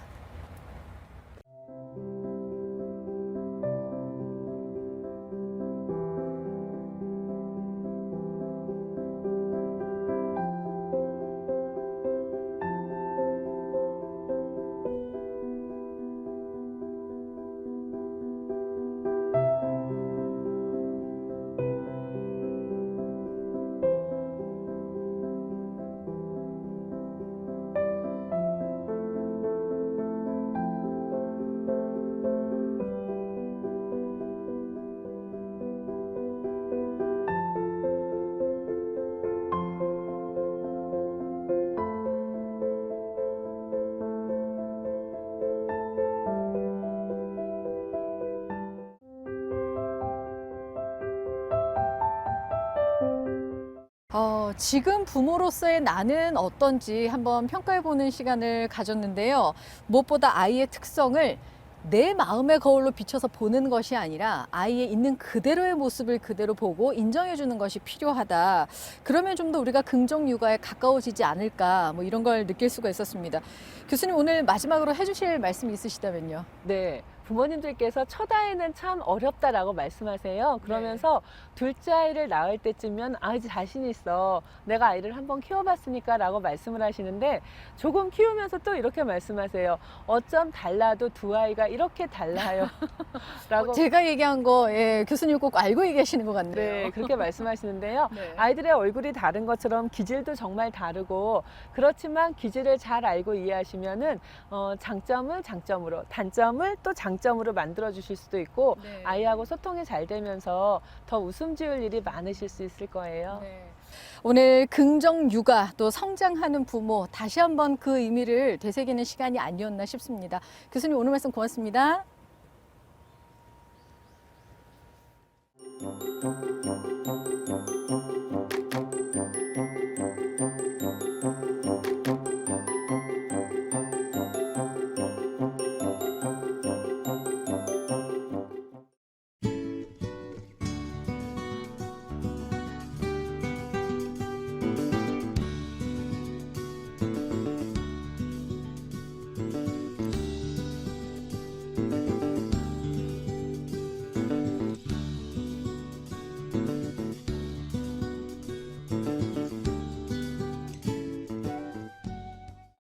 안녕하세요. 아나운서 송지연입니다. 이전 시간에는 부모로서의 나를 진단해보고 우리 아이의 특성에 대해서 생각해보는 시간을 가졌습니다. 이번 시간에는 실제 사례를 통해서 부모 교육에 좀 더 깊숙이 다가가는 시간을 만들 텐데요. 앞서 보신 화면처럼 엄마의 마술봉은 아니더라도 이럴 땐 이렇게 하라고 했지라고 한 번쯤 떠올려 보시면 좋을 것 같습니다. 오늘 좋은 말씀 함께 해주실 유아교육 전문가 김경란 교수님 만나보겠습니다.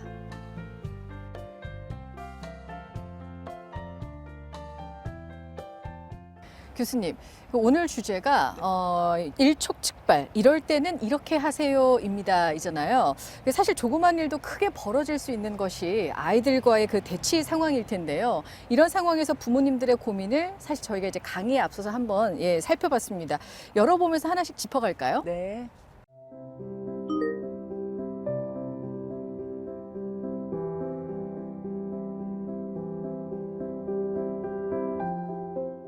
지금은 사실 이제 전면 등교를 많이들 하고 있지만 이 코로나 시국에는 사실 학교를 많이 가지 않다 보니 대부분의 아이들이 미디어에 꽤 많이 노출이 됐었잖아요. 아무래도 이제 원격 수업을 하면서 아이와 부모 간에 이런 부딪히는 일들이 좀 많았을 것 같은데 이 어머니께서도 사실은 굉장히 많이 참으시다가 폭발하신 게 아닌가 뭐 이런 생각이 들거든요. 네.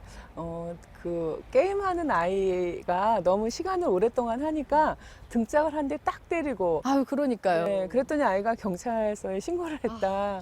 네. 정말 어머님께서 세상이 무너지는 느낌이실 것 같아요. 그러니까요. 네, 그런데 제가 한 가지 꼭 여쭙고 싶은 말이 네. 만약 이웃집에 계신 분이나 내 친구가 내 맘에 들지 않는 행동을 한다면 네. 우리가 말로 표현하지 그 친구의 등짝을 한데 놀랄 만큼 때리는 일은 없을 거예요. 그렇죠. 떼지지는 않죠. 네, 그래서 우리가 그 친구나 이웃집에 계신 분은 인격체로 생각을 하는데 네. 내 아이는 내 마음껏 때려도 된다라고 생각하는 네. 그런 생각이 일단 조금 더 우리가 짚어봐야 되는 건데요. 네네. 학교 선생님께서 우리 아이를 훈육하기 위해서 좋은 방향으로 가게 하기 위해서 아이의 등짝을 때렸다. 네. 그래서 아이가 너무 깜짝 놀랐다. 그 다음에 그 순간 수치심을 느꼈다. 네. 이런 이야기를 들은다면은 부모님께서는 화를 내실 것 같아요. 너무 속상할 것 같습니다. 이 네. 내가 때리는 것과 또 다른 타인이 내 아이를 때리는 것은 또 별개라고 보통 생각들 그렇죠. 하시니까요. 네. 아마 이렇게 말씀하실 거예요. 너 말로 해도 알아듣는 앤데 그러니까요. 왜 너를 때렸을까? 야, 듣고 나니까 화가 난다. 네. 이런 말씀을 하실 것 같아요. 네. 또 하나는 아이를 체벌할 수 있는 가장 중요한 이유가 아이는 내 소유다. 내 자식이다. 라는 그런 생각이 강하게 있기 때문인데 네. 이제부터는 아이가 경찰서에 신고하는 거 있을 수 있는 일이기 때문에 네. 부모님께서도 생각을 이제부터는 조금 바꾸셔야 합니다. 이게 굉장히 이제 나이가 있으신 연세 있으신 어르신들은 아니 뭐 이렇게 세상이 어떻게 되려고 아이가 부모를 신고하느냐라고 할 수 있지만 세상이 워낙에 빠르게 돌아가다 보니 이런 부분에 대해서 서로 이제 인격체로 인정을 해줘야지만이 그런 일들이 더 줄어들 수 있다. 이제 그런 얘기신 거잖아요. 지금 이 화면에 보면 사실 이제 다른 친구를 다치게 한 건데요. 사실 이런 상황들이 꽤 많지 않습니까? 그렇죠. 이럴 때 부모님들은 너무 당황스럽거든요. 네. 어떻게 하면 좋을까요? 아마 어린이집이나 유치원에서도 친구를 때리거나 이런 불상사가 있기도 하고요. 그런데 이 4살짜리 아이에게 부모님께서는 친구와 사이좋게 지내, 때리면 안 돼라는 말씀을 즐겨 하셨을 거예요. 네. 그래서 부모님께서 때리면 안 된다고 했잖아 라고 말씀을 하실 텐데요. 문제는 이 나이에는 들어서 그렇게 하고 싶지만 그걸 잘할 수 없는 연령입니다. 네. 마치 우리가 월급을 받으면 저축을 많이 해야 하는데 알고는 있지만 저축하기가 쉽지 않은 것처럼이죠. 네. 그래서 일단 이 아이들의 가장 발달적 특징은 내가 굉장히 많이 성장하는 시기예요. 그래서 자아가 성장하는 시기이기 때문에 부모님께서 무슨 말씀을 하시면은 내가 그 다음에 뭘 하라 그러시면 싫어. 뭐 아니야. 이렇게 말을 많이 하는 첫 번째 사춘기에 해당됩니다. 네네. 그리고 또 하나는 아이가 왜 친구에게 나쁜 행동을 했는지 조금 아이의 눈높이에서 아이의 하루를 아침부터 잠들기까지 부모님께서 역지사지의 심정으로 바라봐 주시면 좋겠어요. 네. 네, 그래서 혹시 동생이 태어났다.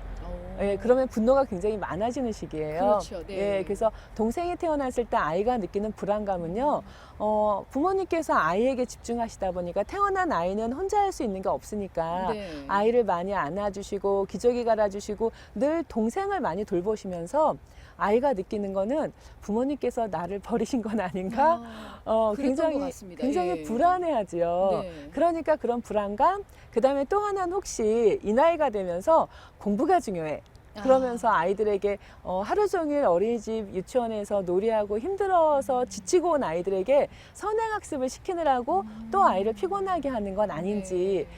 뭐 동생이 태어나서 부모님께서 아이를 조금 더 잘 돌보지 못하신 건 아닌지, 선행학습으로 아이가 많이 피곤해진 건 아닌지, 그래서 일단 아이를 조금 정서적으로 안정을 시킬 수 있도록 아이가 좋아하는 놀이를 함께 해주시는 게 가장 좋습니다. 네. 또 특히 뭐 공놀이를 좋아한다라던가 네. 물놀이를 좋아한다던가 신체적으로 에너지가 많은 아이들이라면은요, 바깥놀이를 같이 나가주시는 것도 무척 도움이 되고요.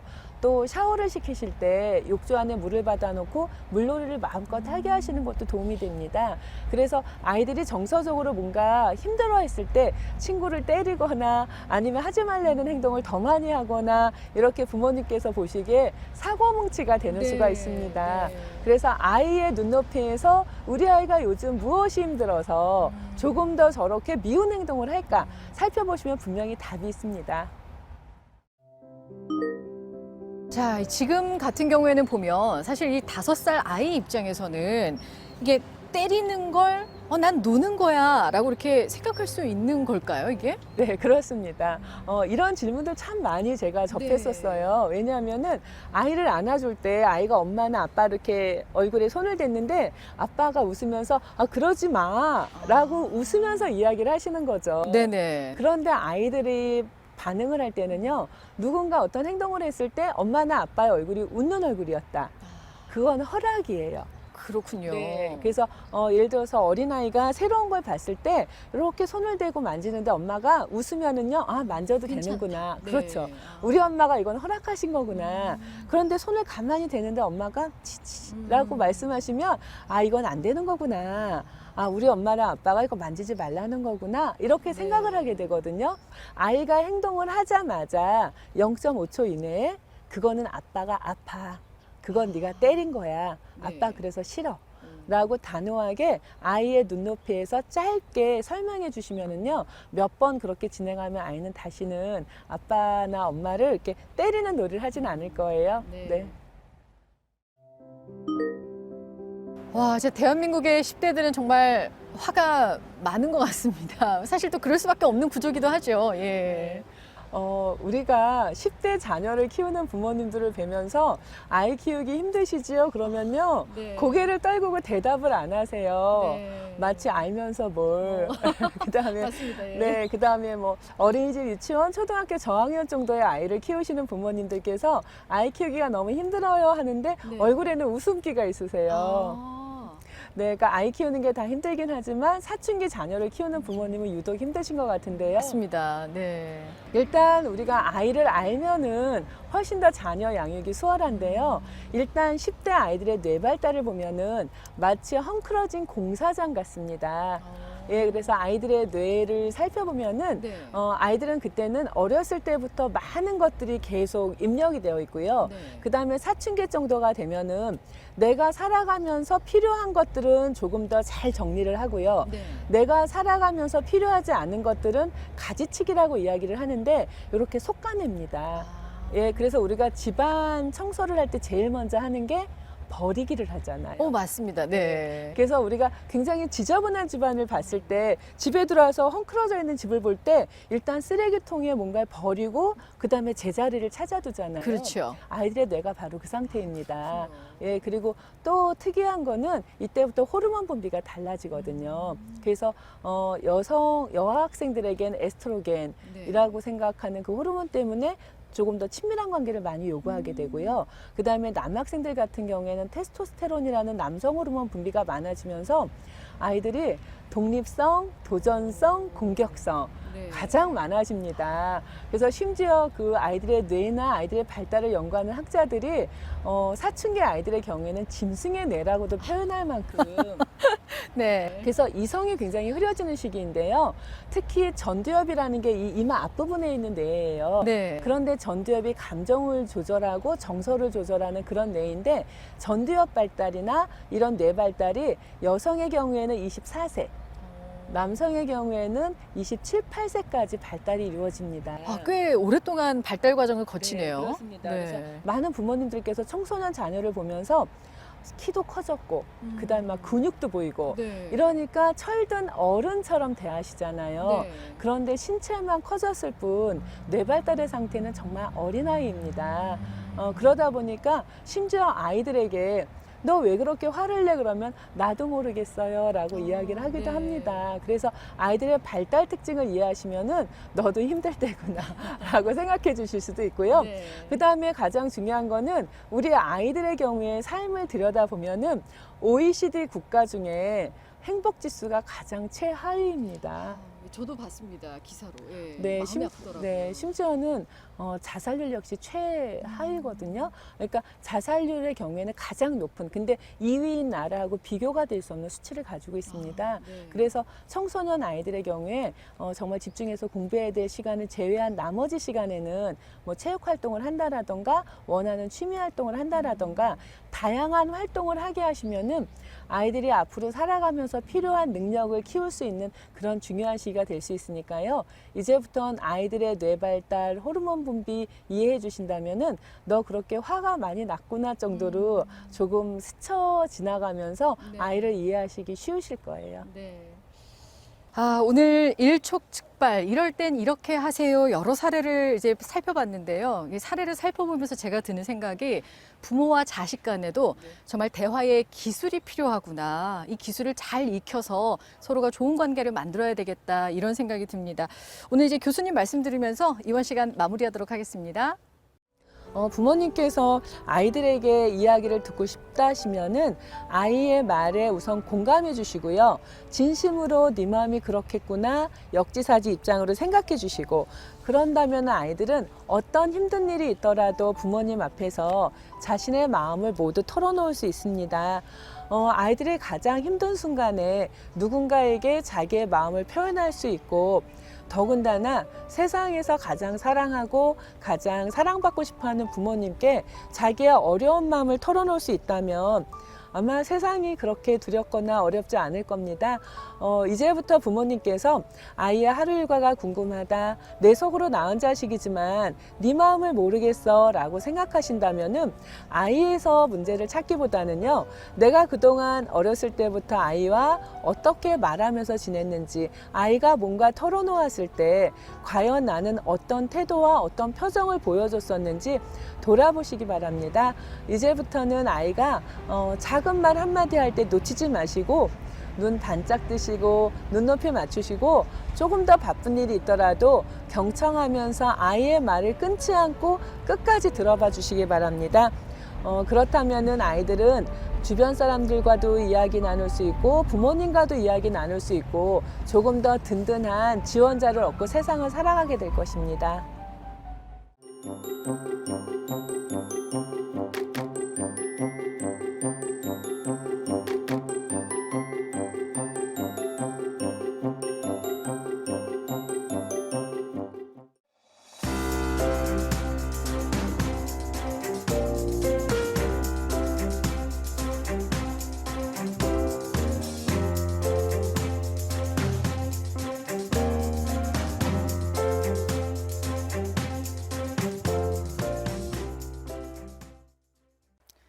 안녕하세요. 아나운서 송지연입니다.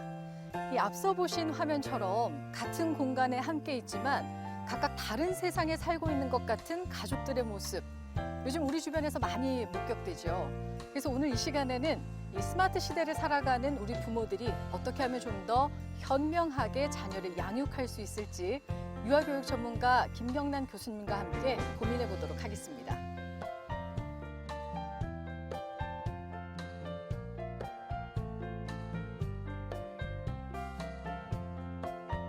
교수님 안녕하세요.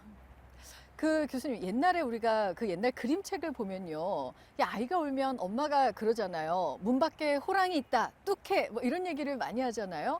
근데 사실 이제는 이 문 밖에 호랑이나 곶감보다 아마 이게 아이들의 울음을 그치는데 한 수위가 아닐까 싶습니다. 바로 스마트폰인데요.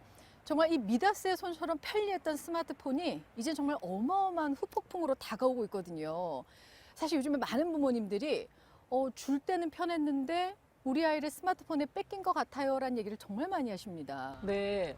그런 것처럼 아이들에게 네. 스마트폰은 너에게 어떤 거야? 그러면 봄을 이로해요.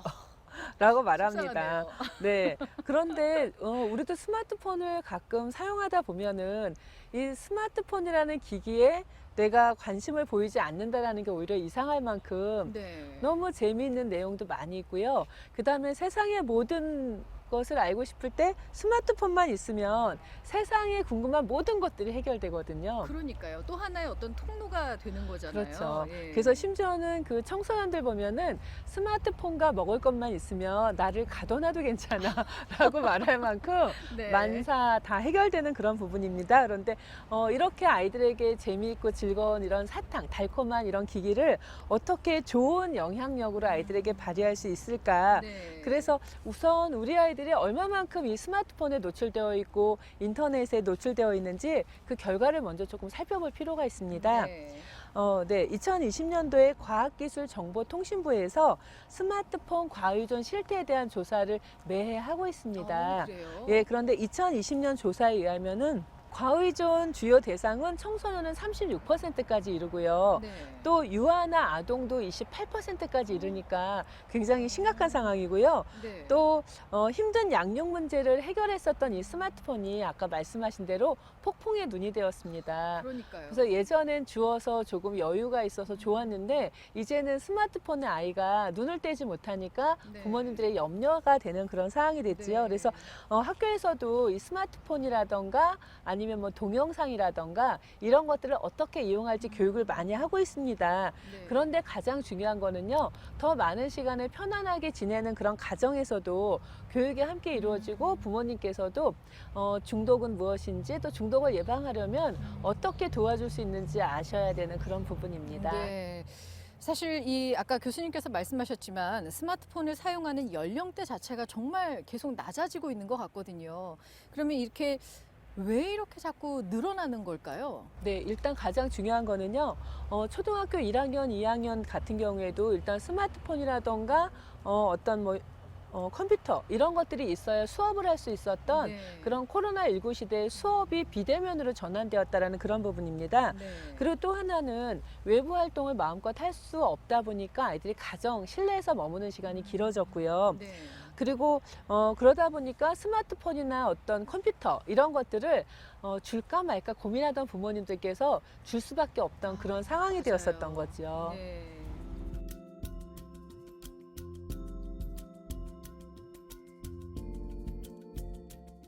와, 87.7%면은 한 학급에 스마트폰이 없는 아이들이 뭐 고작 해봤자 한두 명밖에 안 된다는 거네요. 네, 스마트폰을 소유하는 건 물론이고요. 네. 3명 중에 1명은 나에게 스마트폰은 꼭 필요한 가장 소중한 물건이다. 네. 그 다음에 10명 중에 1명 정도는 유튜브를 보는 게 가족과 함께 지내는 것보다 훨씬 즐겁고 행복하다라고 응답하고 있습니다. 너무 속상한 답변인데요. 아마 사실 같은 문제로 고민하는 그 부모님들께서 꽤 많으실 것 같습니다. 그렇다면 이 상황에서 부모님들이 좀 어떻게 행동을 좀 해야 될까요? 네, 일단 부모님들께서 편리하지만 스마트폰 사용을 자제하도록 하시는 거. 그러니까 부모님이 네. 먼저 모델을 보여주시는 것도 중요한데요. 네네.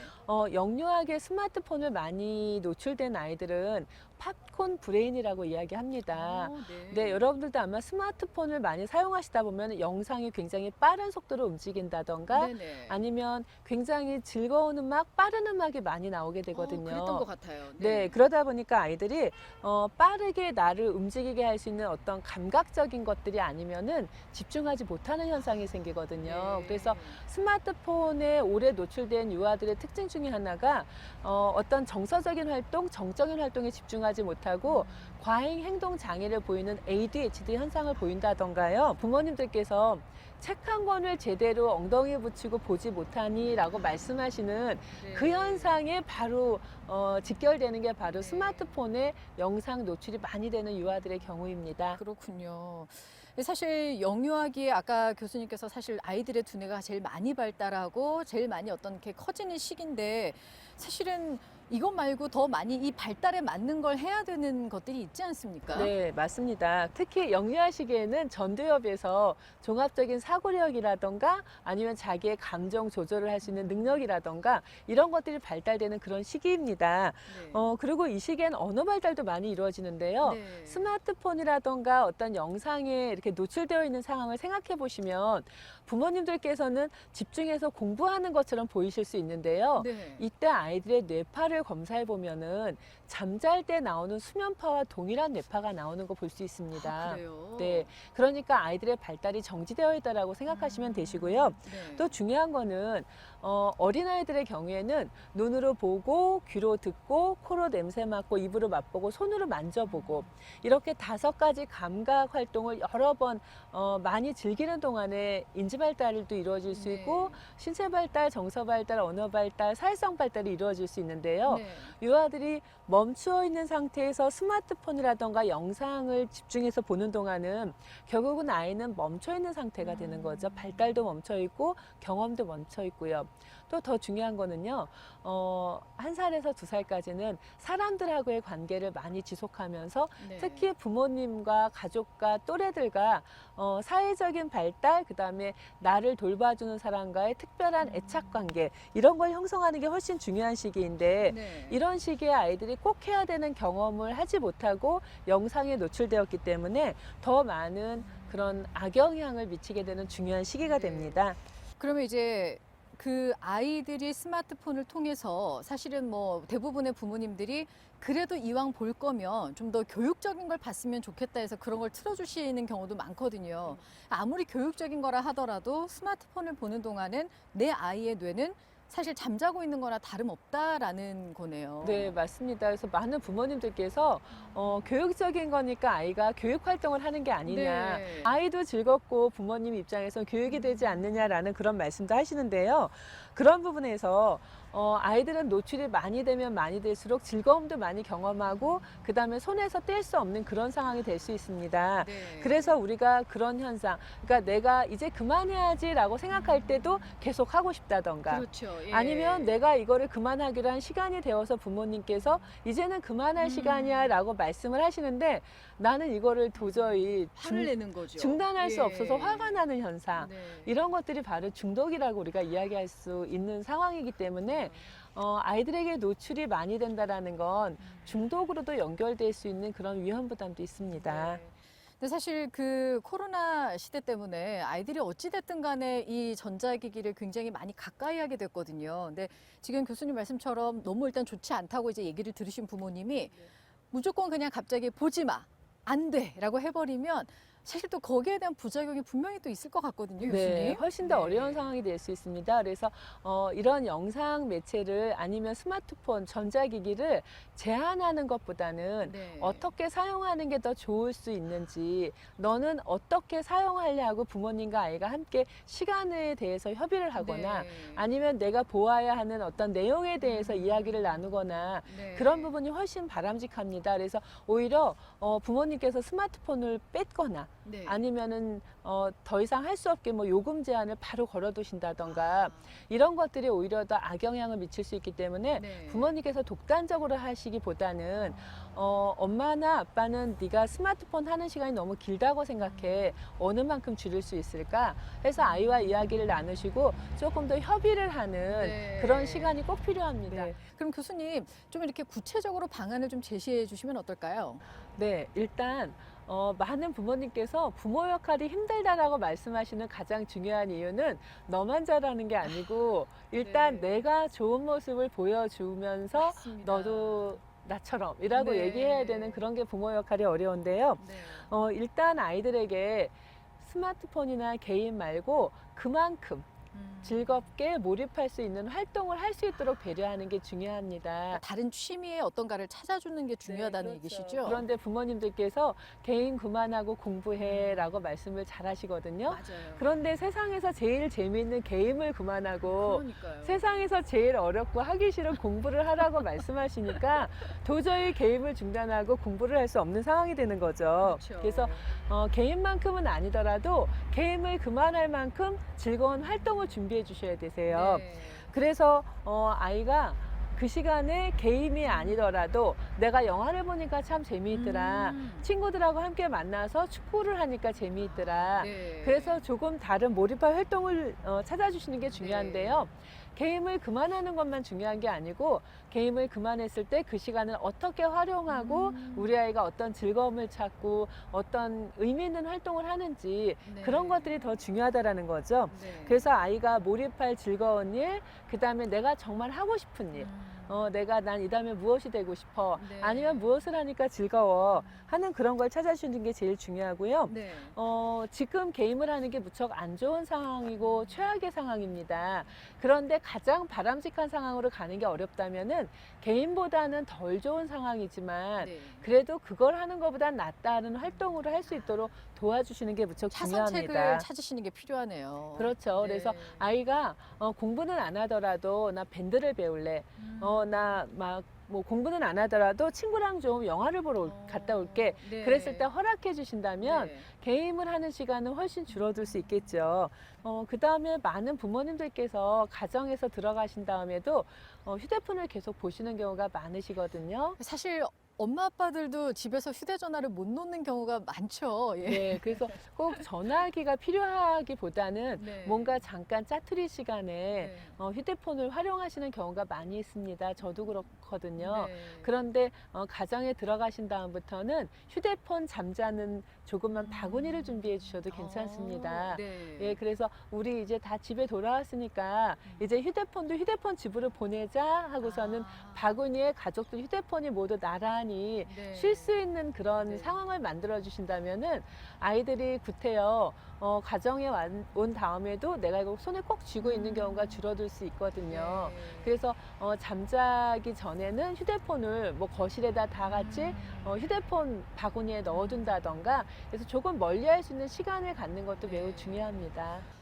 들으면 들을수록 부모가 된다는 건 너무 힘든 일인 것 같습니다. 나 먼저 좋은 모습을 보여야 자녀가 자연스럽게 따라오니까요. 정말 그런 부분이 참 어려운 것 같은데 지금 사실 이제는 이게 우리나라의 어떤 경우라면 해외에서는 뭐 어떤 식으로 이런 부분에 대해서 조금 뭐 다른 방안들이 좀 있을까요? 네, CNN에서 연구를 한 그런 결과가 있습니다. 네. 그러니까 또 특히 코로나 때문에 비대면 수업이라던가 비대면 활동들이 많아지면서 네. 항상 컴퓨터나 아니면 스마트폰을 봐야 되는 시간이 더 많아지고 있는 거죠. 그런데 여러분들께서도 아마 아이 방에 컴퓨터가 있거나 그다음에 아이 손에 스마트폰이 쥐어져 있으면은 무엇을 하고 있는지 파악이 어려우시지요. 요즘에는 워낙에 SNS 종류도 다양하고요. 이렇다 보니까 많은 아이들이 이렇게 부모님들 뭐 모르게 뭐 SNS를 한다든지 자기네들끼리 이렇게 소통하는 경우가 또 많거든요. 근데 그거를 단번에 못하게 끊기란 좀 어려운 것 같습니다. 네, 교수님. 그렇습니다. 그래서 네. 아이들에게 가끔 부모님들께서 네가 스마트폰을 너무 많이 사용하니까 엄마가 압수야. 아, 맞아요. 대부분은 그렇게 해결을 네. 해버리는 거죠. 근데 그런 경우에 아이는 내 인격 자체가 어머니에게 무시당했다라고 생각을 하거든요. 네. 그거는 예를 들어서 제가 스마트폰을 많이 사용하고 있는데 저희 가족 중에 누가 컴퓨터나 스마트폰을 너무 많이 사용하니까 압수야라고 말하지 네. 않잖아요. 언짢은데요. 네, 그래서 어른들은 업무에 꼭 필요한 거를 사용하는 게 아닌데도 어른들은 마음껏 사용해도 되고 아이는 네가 그걸 가지고 뭘 하겠니라고 생각하시는 것 자체가 문제가 있기 때문에 네. 아이랑 협상을 조금 벌이셨으면 좋겠어요. 네. 그래서 네가 어느 시간대 스마트폰을 사용할런지 어떤 일을 할 때 사용할런지 조금 함께 약속을 정해 보시고 그런 부분에서 네. 아이를 인격체로 대하시는 거 무척 중요합니다. 아, 왜 스마트폰을 할까? 우리 아이가 왜 이렇게 스마트폰에 빠져들까? 근데 사실은 그 즉각적으로 오는 반응들, 자극적인 반응들이 있어서 그런 게 더 아닌가 생각이 드는데요. 이 교수님 말씀대로 아이가 이 스마트폰을 대체할 수 있는 또 다른 어떤 다른 즐거운 대체제를 부모께서 제안을 할 수 있다면 훨씬 더 건강한 그런 스마트폰 생활을 할 수 있지 않을까 싶습니다. 교수님 마지막으로 정리 말씀 부탁드리겠습니다. 네, 우리가 지금 4차시까지 부모라는 이름으로 자녀와 어떻게 생활하고 있었는지 또 자녀에게 보여진 나의 모습은 어땠을지 네. 조금 돌아보는 시간을 가졌습니다. 많은 부모님들께서 정말 열심히 노력한다. 그런데 내가 좋은 부모 같지는 않다라는 말씀을 하세요. 그런데 아이 입장에서 아이의 발달에 대해서 조금 관심을 가지시고 또 특히 기질이라던가 우리가 함께 나눈 내용을 기억하시고 아이가 사랑받고 있다라는 느낌을 받는 게 언제인지 그 부분에 대해서 기억해 보신다면 충분히 좋은 관계 유지할 수 있으실 거고요. 또 혹시 지내다가 나만 이렇게 힘든가 라는 생각이 드시면은 이웃에게 물어보세요. 친한 친구에게 물어보셔도 네. 아, 너도 그러니 나도 정말 힘들었어 라고 공감 형성을 하시면 쉬우실 수도 있고요. 네. 또 이거는 내가 조금 더 도움을 받아야 될 것 같아 라고 생각하시면 전문가의 도움을 받는 것도 지혜로운 방법이 될 수 있습니다. 네, 오늘 말씀 고맙습니다. 유아교육 전문가 김경란 교수님과 함께했던 시간이 세상을 바꿀 수는 없지만 아이와 여러분의 시선이 바뀌는 시간이 되셨으면 좋겠습니다. 함께해 주셔서 고맙습니다.